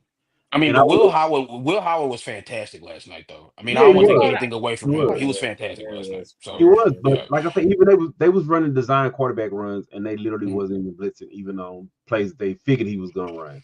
Like I said, there's so much ground to cover, Larry, and so many athletes. I mean, I feel like they were boxed in. Like there wasn't a lot they could actually do. You know what I mean? But you Like roll the dice on stuff like that. That's how you muck the game up. You roll yeah, the but dice. I think if they rolled the dice, then it would be 41. I don't think it would. Notre You know Dame got what I some. Notre Dame got some really good athletes, bro. I think that they would have thrown them off because Yeah. it's like this. You ever seen these? It was almost remind me of that Boise State game. Remember how we was like Boise State did not come into that game with another game plan besides run, run, run, run, run, run, run, run, run, Gentry some more, run, run, run, run, run. If Boise State would have ran one bootleg or one play action pass, it would have been lights over. But it was like Notre Dame didn't do anything that Ohio State didn't expect for them to do. And that's when you quote unquote you upset the apple cart like that. When teams come into these games and they looking at you and they like, we know what they're gonna do, and then you show them that and they're like, yeah, they're doing exactly what we said we're gonna do. But when you throw them off and they're like, oh my god, we would have never known them to, to come out with 8 receivers and we throwing them off their game. This is what you do to teams to muck up that game. And I feel like if they would have mucked that game up, they would have had a puncher's chance of winning it. But they didn't. They came out and did exactly what Notre Dame did. And I will say this, man. What is his name? Gold Street? Go is that his name? The guy Who from you trying? the receiver from Notre Dame. Oh God, yeah, his name Go, escapes me. Yeah. Oh, good grief. I gotta I don't want Google to it. butcher they his need to get that name. dude a Yeah. quarterback. Because that dude, man, No, look, that. Yeah. he Yeah. made hella plays in that Penn State game, and he made some hella plays last night, man. They need to get that. Hey, they need to get in that portal, do whatever they gotta do, but they gotta get that dude a quarterback because that dude, yeah, he's damn good too. So I'll take it. I'll say that. But other than that, look, we had Monday Night Football on a night that we wouldn't have had Monday Night Football. So I'm good with that. We'll let Sleepyhead get out of here. Yeah. So Sleepyhead is gone. Now so it's Rockets. Let me talk. Yeah. All right. I'm, Now it's I'm time for the launch pad. All part right. 2. 2.0. Somebody get Jesse in here. Yeah, Somebody get like Jesse in Paige yeah, and here. like Larry, Jesse. get Jesse in here. It's not time for the launch pad now. Paige and Jesse, join. Here's the link. Join. Well, with that being said, Steve, go man, do it. I did need to pivot and talk NFL, man. There's been a lot going on since we last spoke about NFL. We have an AFC and NFC championship game. The AFC kind of played out like a lot of people thought it would when we started talking ball back in August. This NFC side is a division opponent, man. Anybody surprised with what you see here? And if you want to parlay that into any type of coaching, obviously McCarthy's gone. The Patriots picked up Mike Vrabel. We got a new general manager. The Chicago Bears hired the head coach, Ben Johnson, Mhm. formerly of the Detroit Lions, which I think is a horrible move for them. But talk to me, guys. I mean, where's your head at? NFC, AFC, head coaching, front office. Larry, talk to me, okay? Man, Aaron, you got to exclude yourself from this conversation for a quick minute, right? Steve, bro, dude, it was pissing me off, bro, because people thought Niners fans were just bitching. Oh, y'all just complaining because y'all lost. Oh, y'all just complaining. Yeah, it's real funny when people say that you complaining until the shit happened to you. Mm-hmm. Dude, that watching that game was so frustrating to me with the Chiefs. I went into that game. I said the Texans got a chance. If the ref's not on that bullshit, I say the Texans got a chance. I said they can maybe create a turnover. They got a chance, right? Was it just me or watching that game? You could literally see the Texans fighting the refs every time they would have a drive going, penalty. Oh, and it'd be like the stupidest little penalty. Oh, penalty. Oh, this man wasn't set. Oh, penalty. They literally had to, even when they scored that touchdown, they had to fight back like 5 penalties. But then every time they would stop the Chiefs, it's like, oh, you pinky touched Patrick Mahomes. That's a 15-yard penalty. It was you could literally watch that game and you would get so frustrated because I'm a big fan of momentum. The Texans, every single time they would have something going, is the refs interfering in the game. Every time they would come up with big plays on defense, it's the refs interfering in the game. it wasn't even it was one of those games where it started not even be funny watching the shit no more. Mhm. It was really pissing me off. I'm like, dude, like, at the end of the day, I root for the Texans, but if you're a real football fan, you want to see a good game, and that game was so goddamn frustrating watching. I had to Yeah. put. I'll kick it over to you, Steve.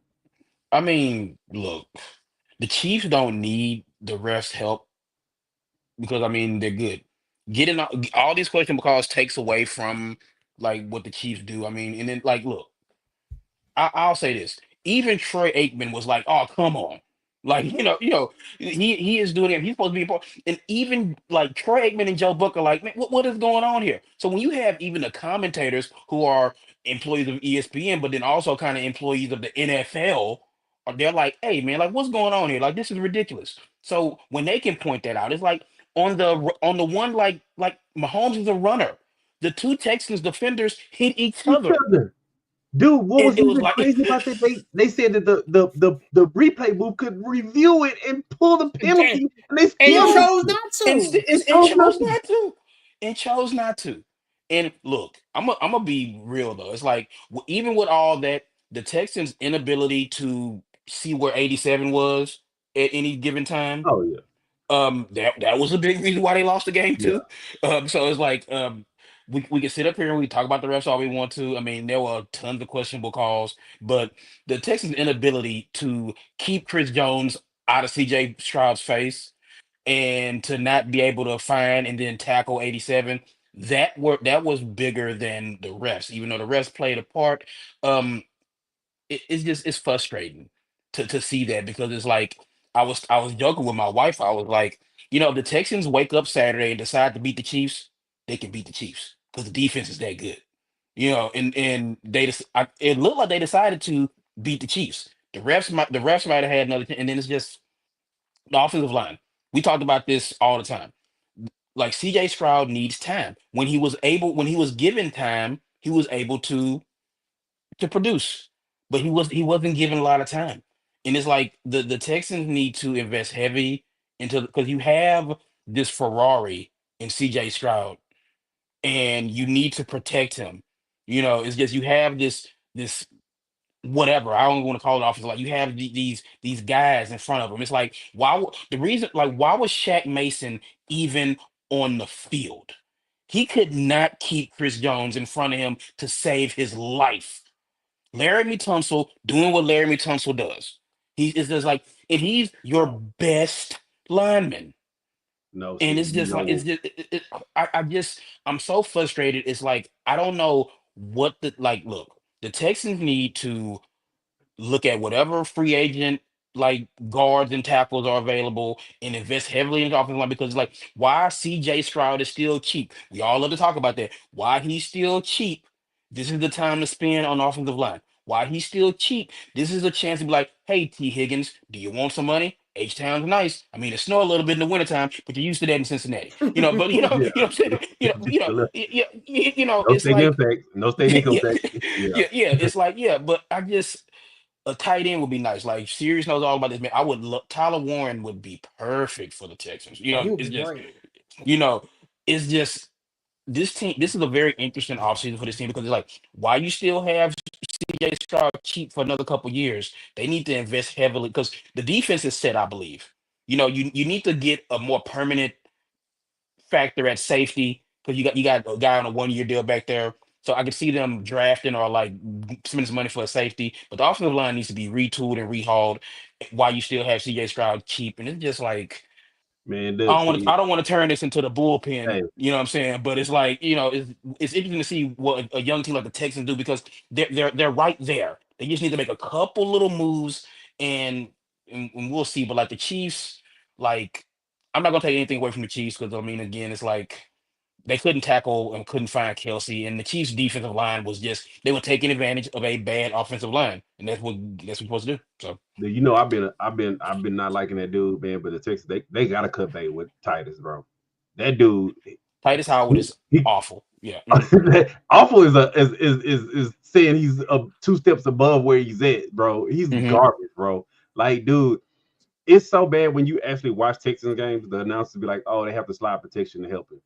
Like it was like three play. It was like 3 plays that Chris Jones just literally like put this dude on his ass. Like there was one play when CJ got sacked, and you could see him, and it was like, why would he turn and let the defensive tackle? What's the other guy that the Chiefs got? He's really good. Oh my God, It's like forget this something name. weird. It's some. His name. The dude with the two last Yeah, names. yeah. You Yeah. literally turn and you let the guy coming right up the middle at your quarterback. You playing guard, bro.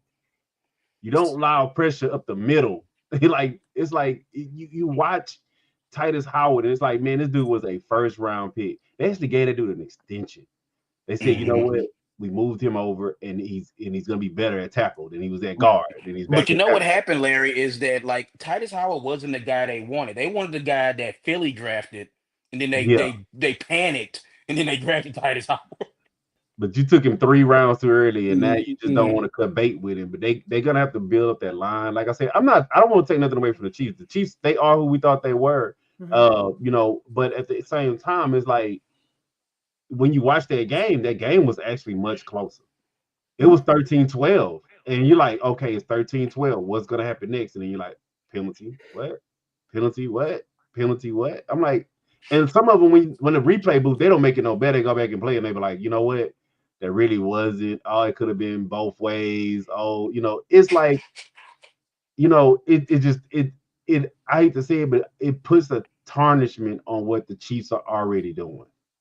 Like I said, It they don't need the help. They Yeah, they really don't don't. need it. Yeah. Just let them go play. Just let them go play. But yeah, like I said, we'll see what's gonna happen there. I'll pivot over to another game in the AFC, bro. Hey, that Baltimore game, bro. Look, I actually want the AFC North yeah, go ahead, representative, and go ahead, Siri. I want to hear from Mr. Simmons on this. I'm gonna start with this. I mentioned this on my Facebook page, and I guess I'll bring this here.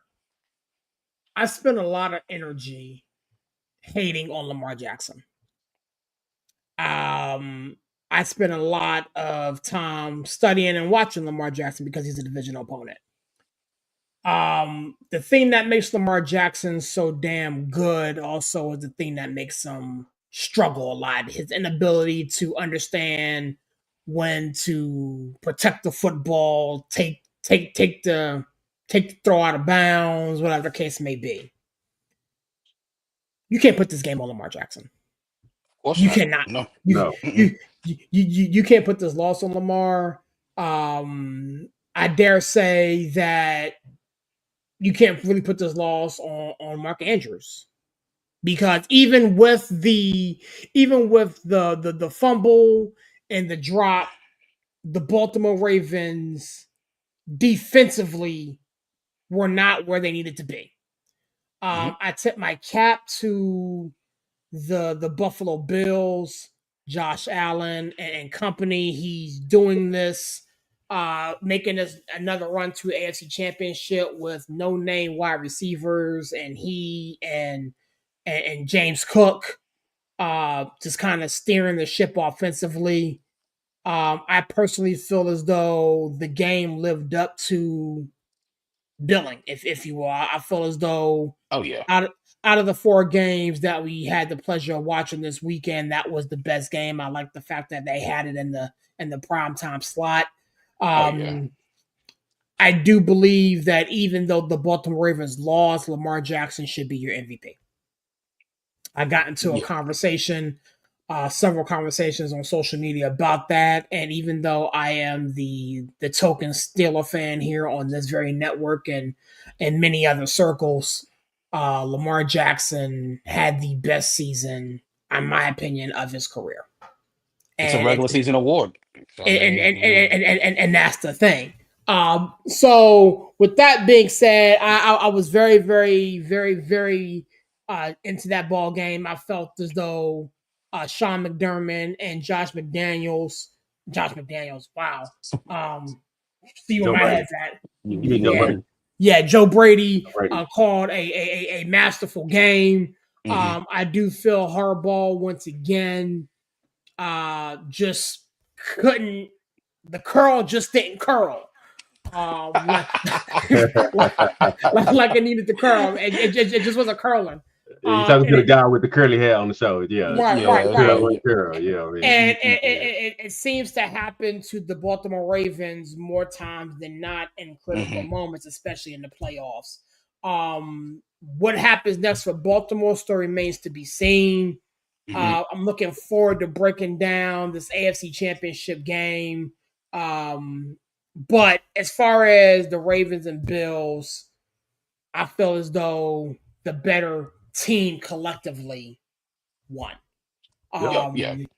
And again, a lot is going to be made about what the Ravens did this past all season, going out and getting Henry and doing all the things. And maybe that game is different with Zay Flowers in the lineup. I'm not too sure because the issue for me, gentlemen, wasn't the receiver play. I mean, the Baltimore Ravens played the same. They force feed their tight ends. This game was lost, in my opinion, on defense. The Baltimore Ravens defense didn't do enough to secure victory and stop Buffalo when they needed them to. Now, with that being said, in the fourth quarter where they needed to stop them on the goal line, they did get that stop there because if they get a touchdown there, it's a wrap. And they gave the ball back to their offense. But the Buffalo Bills play one way. You go into them, you go into the game understanding what Buffalo's going to do. And it's up to you to stop it. These are two teams that mirror each other, and unfortunately, the Bills won. That's kind of where my head's at with it. Dude, well, you know what? I'm gonna say with that game. You know what was the most frustrating part about that game? Sometimes Lamar Jackson catch the blame for it, and he shouldn't. Yeah, like a lot of people giving Lamar a lot of blame on that game, but you know who I would put a lot of that blame on? John Harbaugh. John Harbaugh. Yeah. You know why? You know why I'm gonna say that? Cook had like 25 carries. Derrick Henry had 16. 16. He went back to his old self. Yes. And I'm literally watching that game. I'm like, why they keep passing the ball? Derrick Henry, if you watch any Derrick Henry games, he's one of those guys. He's like a battering ram. Keep on. He gets better as the game. He gets better as the game goes on. Better. If you watch that game, like third, fourth quarter, them little 3 and 4 yard runs, he was clipping off 8, 10, 8. And they just were like, okay, we got Derrick Henry ran us all the way down to the red zone. So now we're gonna pass.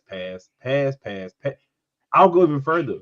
When they was on the 2 yard, I was like the 2 yard line, they literally ran Derrick Henry one time, and then you went to pass. Dude, I love Lamar Jackson. Lamar Jackson's amazing, but sometimes you have to say to yourself, okay, what's the big objective? Letting Lamar look good or winning the game? Winning the game is the big objective. It depends on who you ask. Well, yeah.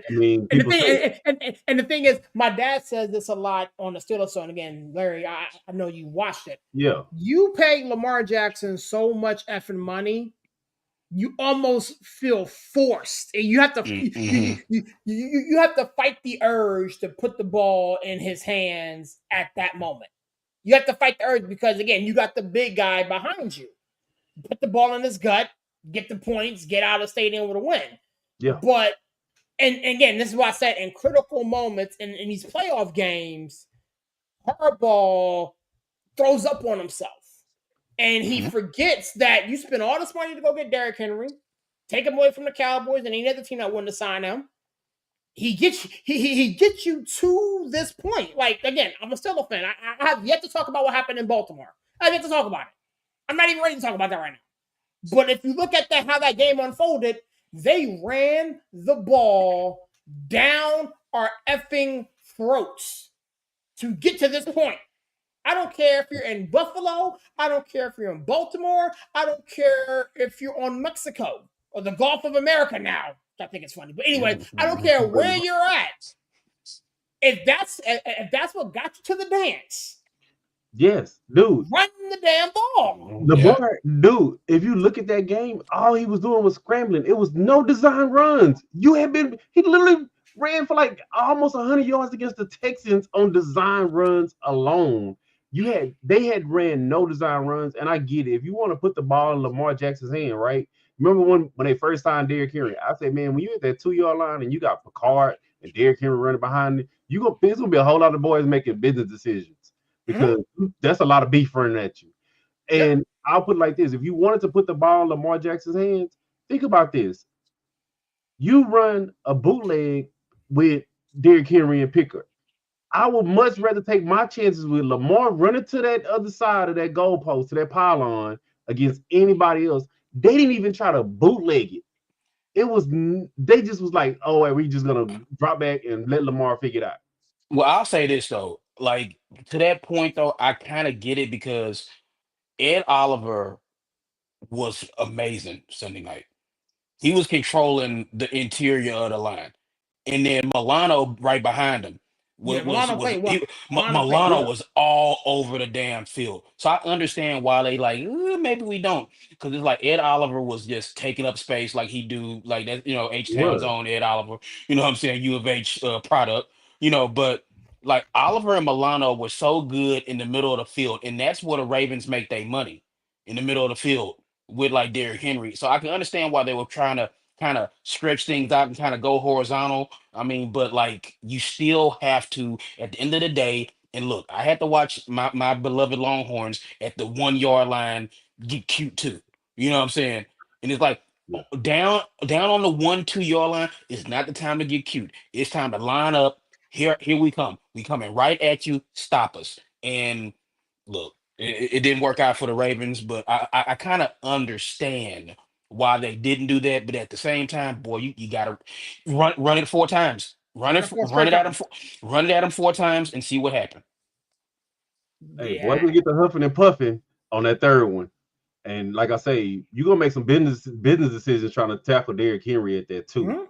And they got real cute. And if you look at the Buffalo never went away from their running game. People was like, oh, well, Josh Allen only had 100 yards running. Cook was damn near unstoppable. Cook was running off 10, 12-yard runs. Like they never got away from that and said, you know what? Oh, well, Josh Allen only got 87 yards past him. We need to throw more plays. They never deviated away from it. They just said, you know what? It is what it is. We're gonna run this thing out.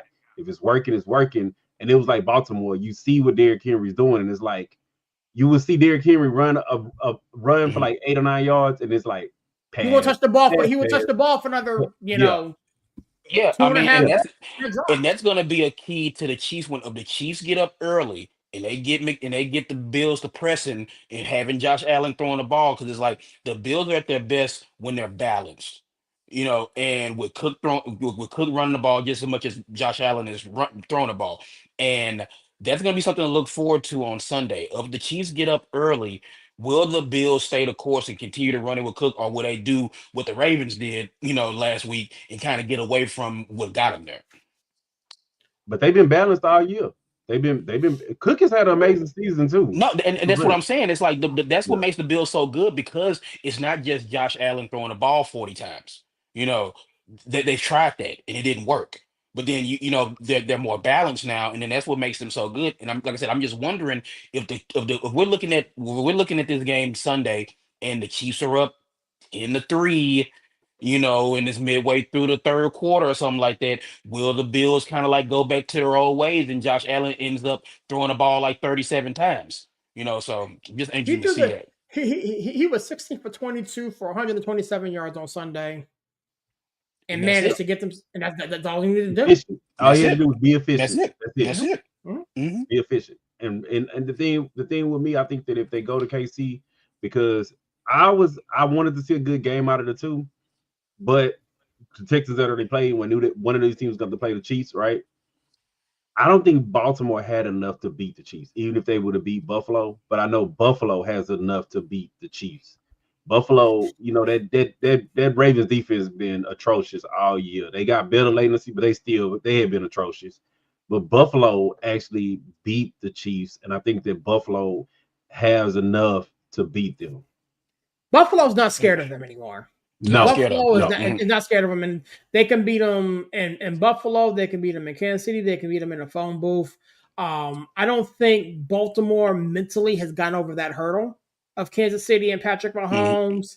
I mhm. think Buffalo, if there was ever a squad that could do it, Yeah, this Buffalo Bills team this weekend is that squad. Now, I'm not saying they will, because the Chiefs are the Chiefs, and until you beat them in the playoffs, I'm just not betting against them. But this Buffalo team is the truth. Before we move, gentlemen, Philadelphia and Washington. I mean, y'all know where I rest my head. yeah. This city is about to erect a statue of the rookie, and he's only played 1 year. Yeah, Um, yeah. I mean, looking at this Somebody called game, it. I Somebody yeah, don't called blame. I don't it. blame. I I don't should have put blame some him. money down. Hey, I should have sent some money to Steve to put down on that one. Oh yeah, for sure. but yo, talk to me about how this game is going to unfold on Sunday with the Philadelphia Eagles host a division opponent for round three. I'll let Steve go. Go, Steve. Yeah. Talk to me. So before we look forward, I'm gonna look back real quick. I mean, because the Lions are not getting off the hook.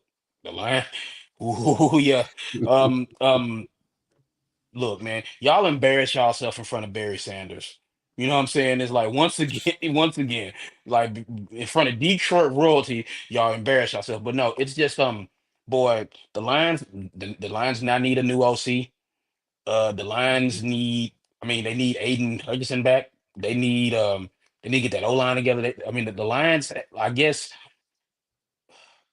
I don't want to take anything away from the Lions, but they let a rookie quarterback come into their house and just do whatever he wanted to.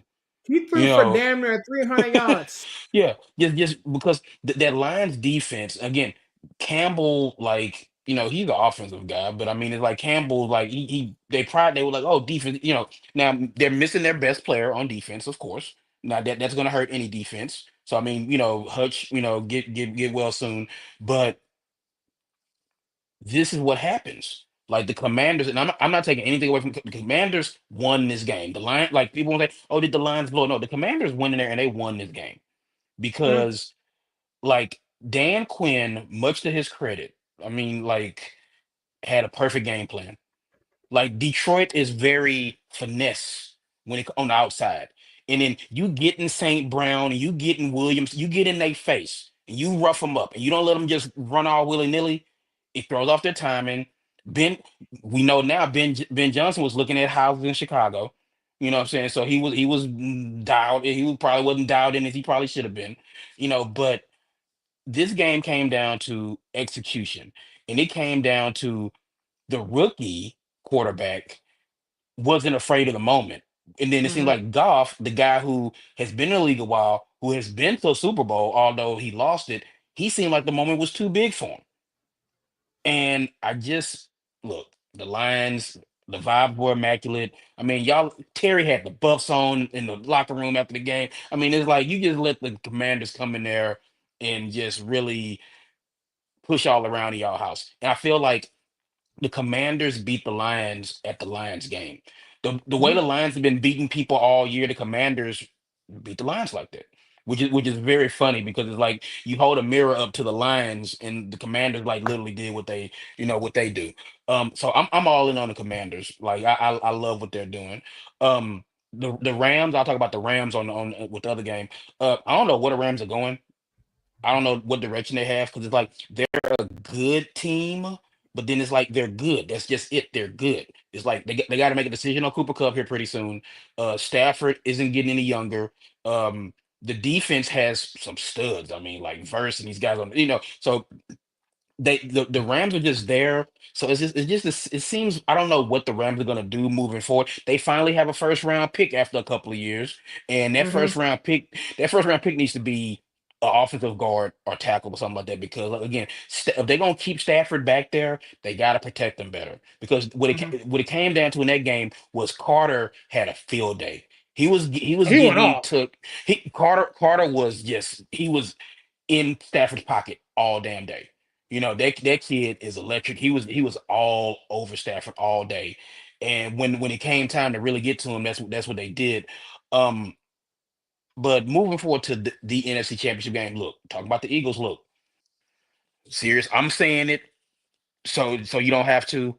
If the Eagles play the way they played Sunday, this coming up Sunday, the Commanders are going to win the football game. The Mhm. Eagles left a lot of meat on the bone. I mean, look, Saquon had a couple big runs, but it's like that was not a well played game. We talk about how like Josh Allen kind of like stayed with and he did his thing. Like Jalen Hurts has to play better. It's like I don't think the Eagles can survive, and they did against the Rams. But I think this Commanders team has something going, and they're gonna need Jalen Hurts to play a lot better than he did against the Rams.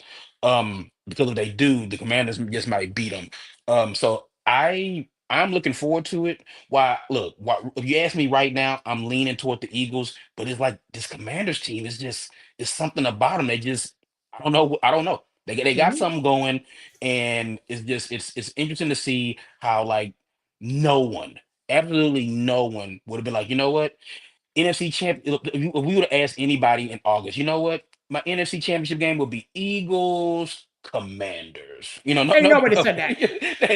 no, That no, that ain't nobody's nobody said bingo that. card. That ain't no Yeah, nobody's no, bingo no, no, card. yeah, nobody said that. So like, it should be a fantastic game Sunday. I'm looking forward to it. Um, yeah, it's just rare that you see like division foes in this spot, and like I said, that'll add a little bit more like juice to it, so to speak, because Mhm. these teams know each other. They've played twice already, so like here's a series. You know all about that. When the Ravens and Steelers have done this Mhm. before, where it's like they played the two times and they play in the playoffs. It's like so when you have this third game, it's always interesting because like both of these teams, they're like you know what, we've seen these boys twice already. They're not gonna be able to do nothing we haven't seen, so Right. it's just like But how that's is execution. it? So it's going to be exactly you took the word right about. It's going to be about who executes better. And right now, the Commanders are executing on both sides of the ball at a higher rate than the Eagles are. So it just be interesting to see what happens on Sunday. Yeah, it's gonna be interesting to see what takes place. I'm not gonna pick the game, but I'm gonna say this, and my uh my partner's sleeping, so I'm not gonna get hit in the head.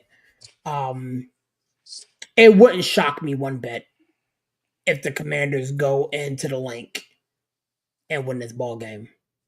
If for Hmm. nothing else, they are playing so loose, so Hmm. free. Jaden Daniels is him. I'm gonna Yeah. say that one more again. That rookie is him. And shout out to Terry McLaurin, man, a guy who I know and had the pleasure of meeting. He finally has himself a quarterback and finally has some success in the playoffs. This team does not fear anybody. They out the Detroit Lions in their own Hmm. building. Yep. um, and so, they have a win against this team already. Um, I will say this about this ball game: if this passing attack of the Philadelphia Eagles does not get themselves into gear quickly, Hmm. Washington's going to beat them by double digits. I'm not sure if the status of Jalen Hurts' leg is causing him to not be accurate with the football. I'm not sure if the cold weather and the books that AJ Brown is reading on the sideline is interfering with his route running. I'm not too sure what the heck is going on. But this passing game and this passing attack that was so prolific the first part of the year and it's kind of fell off. The second part of the year has got to figure it out quickly because Saquon's going to do Saquon. Don't get it twisted. Hmm. That man Hmm. should be the MVP, but he's not. But Saquon's going to do Saquon. But when they're stacking 7, 8, 9 in the box and daring these receivers who are 1,000-yard receivers to beat them one-on-one and Jalen Hurts is missing them, it's a problem.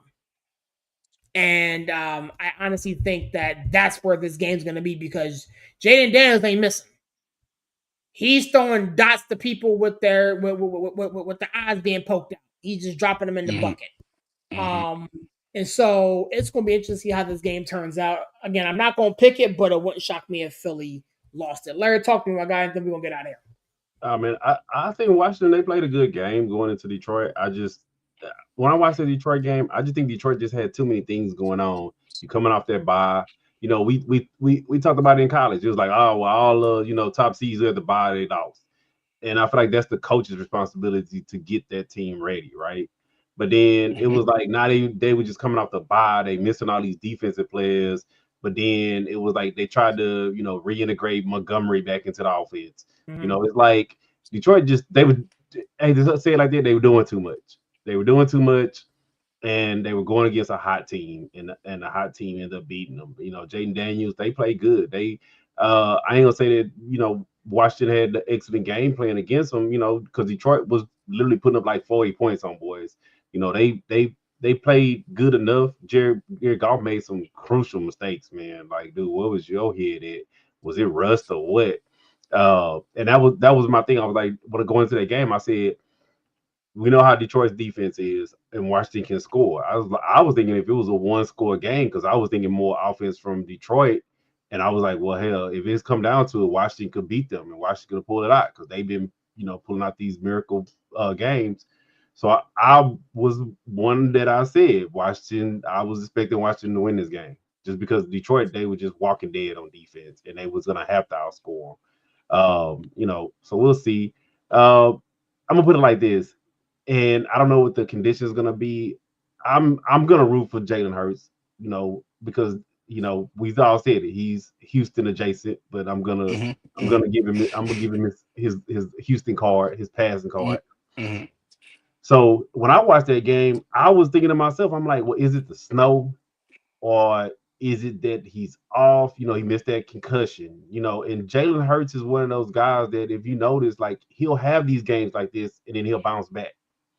But you know what the thing about the Eagles is, and I think this is I'm kind of tossing up about this one, but I'm gonna a little bit side with the Eagles on this one. The Eagles, man, they got that spade, man.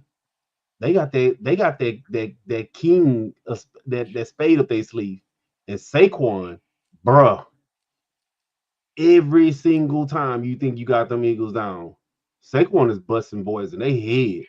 I'm talking about, if you give that dude even the slightest bit of gap, and like I said, I don't know what the weather's gonna look like. Them Washington defenses, boy, they gonna have their hands full. Because Saquon is hitting that hole, and Saquon look like, man, I've been suffering all these years in Giants. I done missed all these playoff games. Like, look, I'm trying to get all my money's worth over here. Because Saquon is, look, when the last time you seen a running back run for 200 yards in a playoff game? Playoff.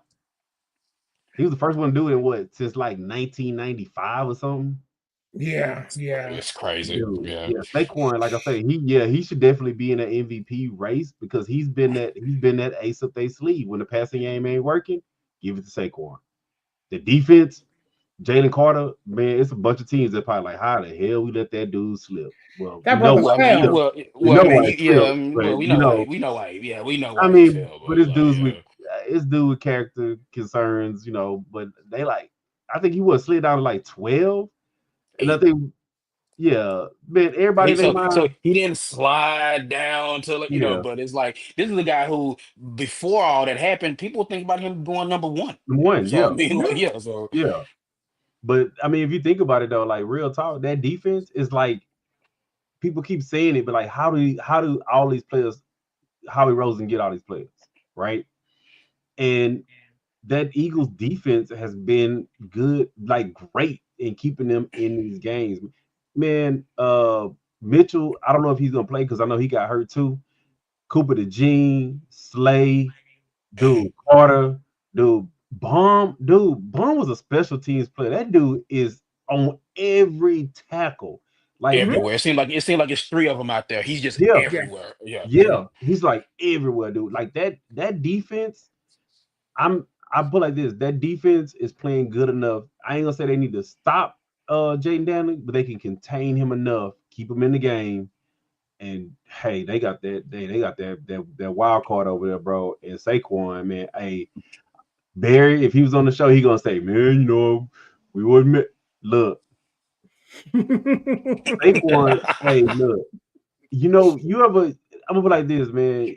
Do y'all remember when people used to have that heated ass argument about who's better, Emmitt Smith or Barry Sanders?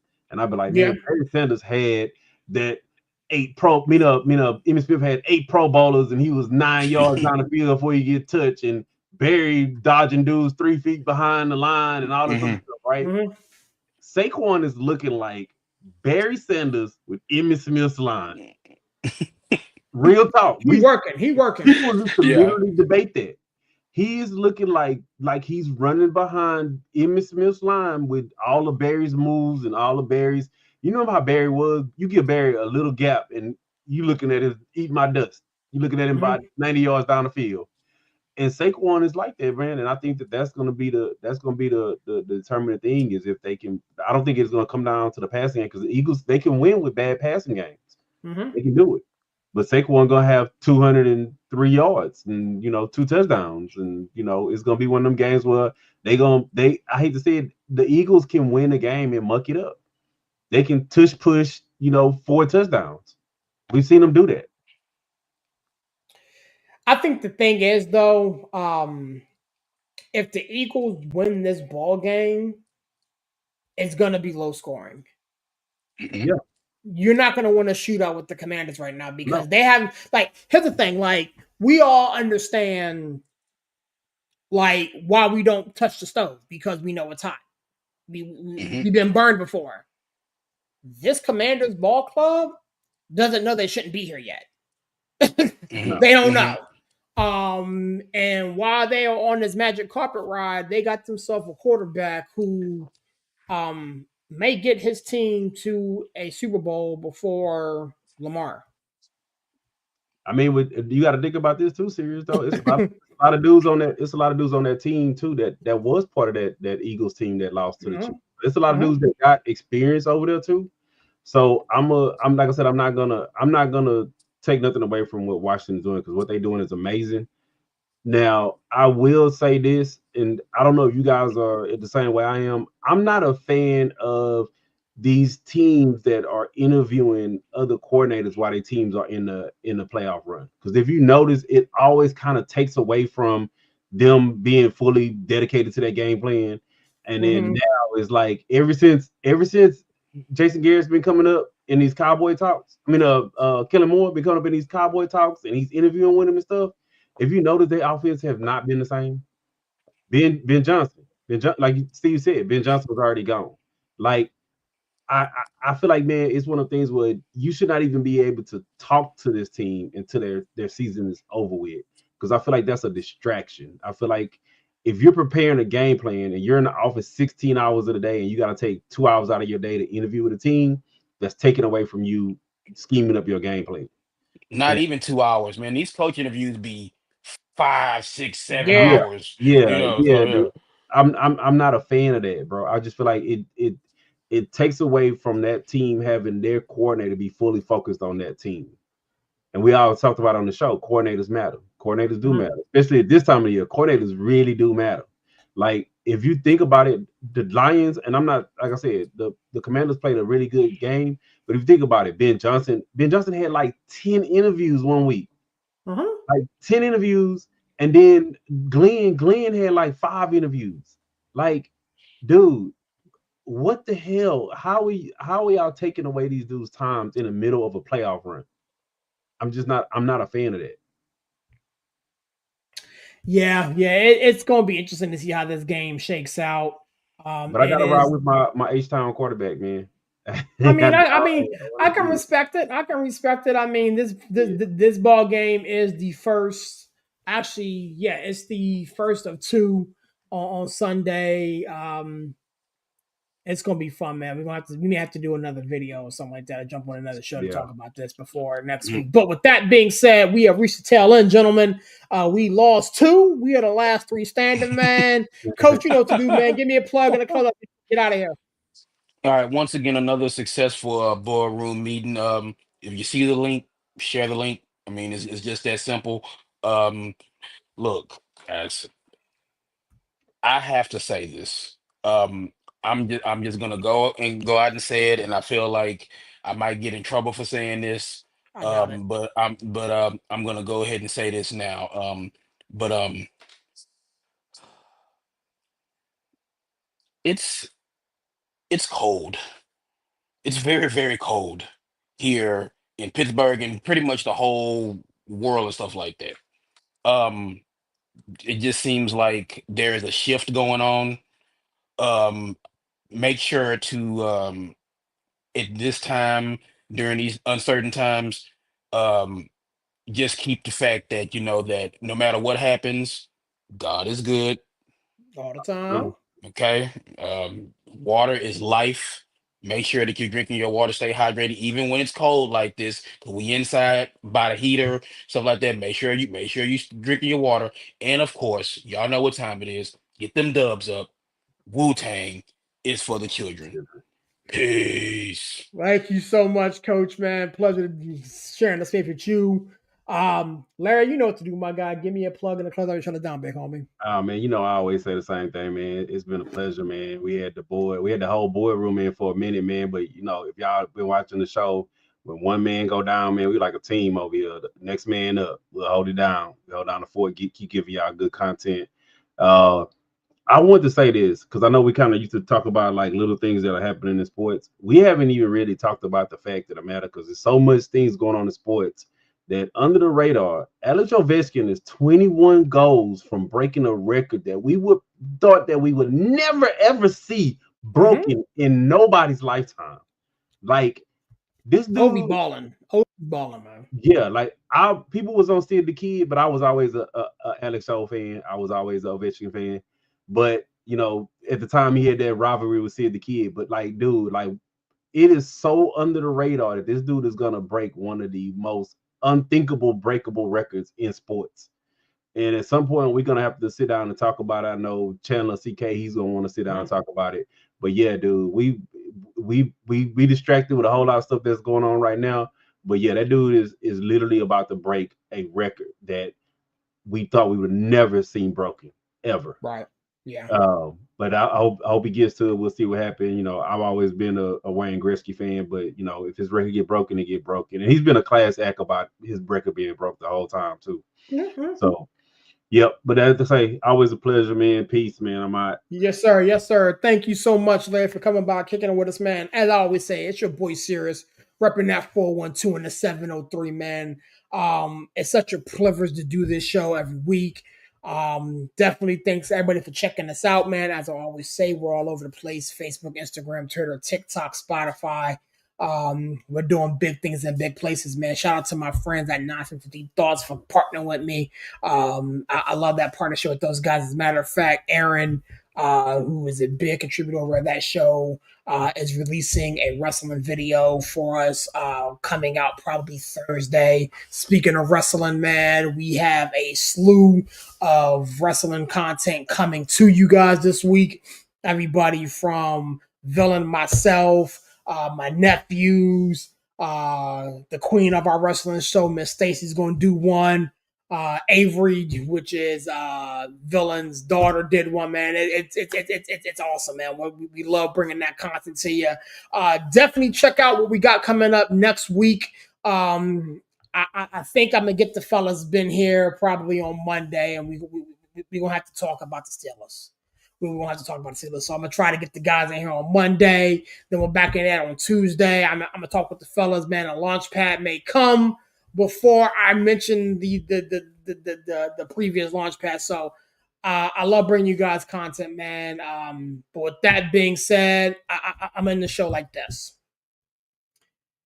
God is good, even though some people are not. I'm not too sure where you guys are landing at, but all I'm gonna say is this: God is good, even though sometimes people are not. With that being said, God bless. Catch you guys on the next one. Peace.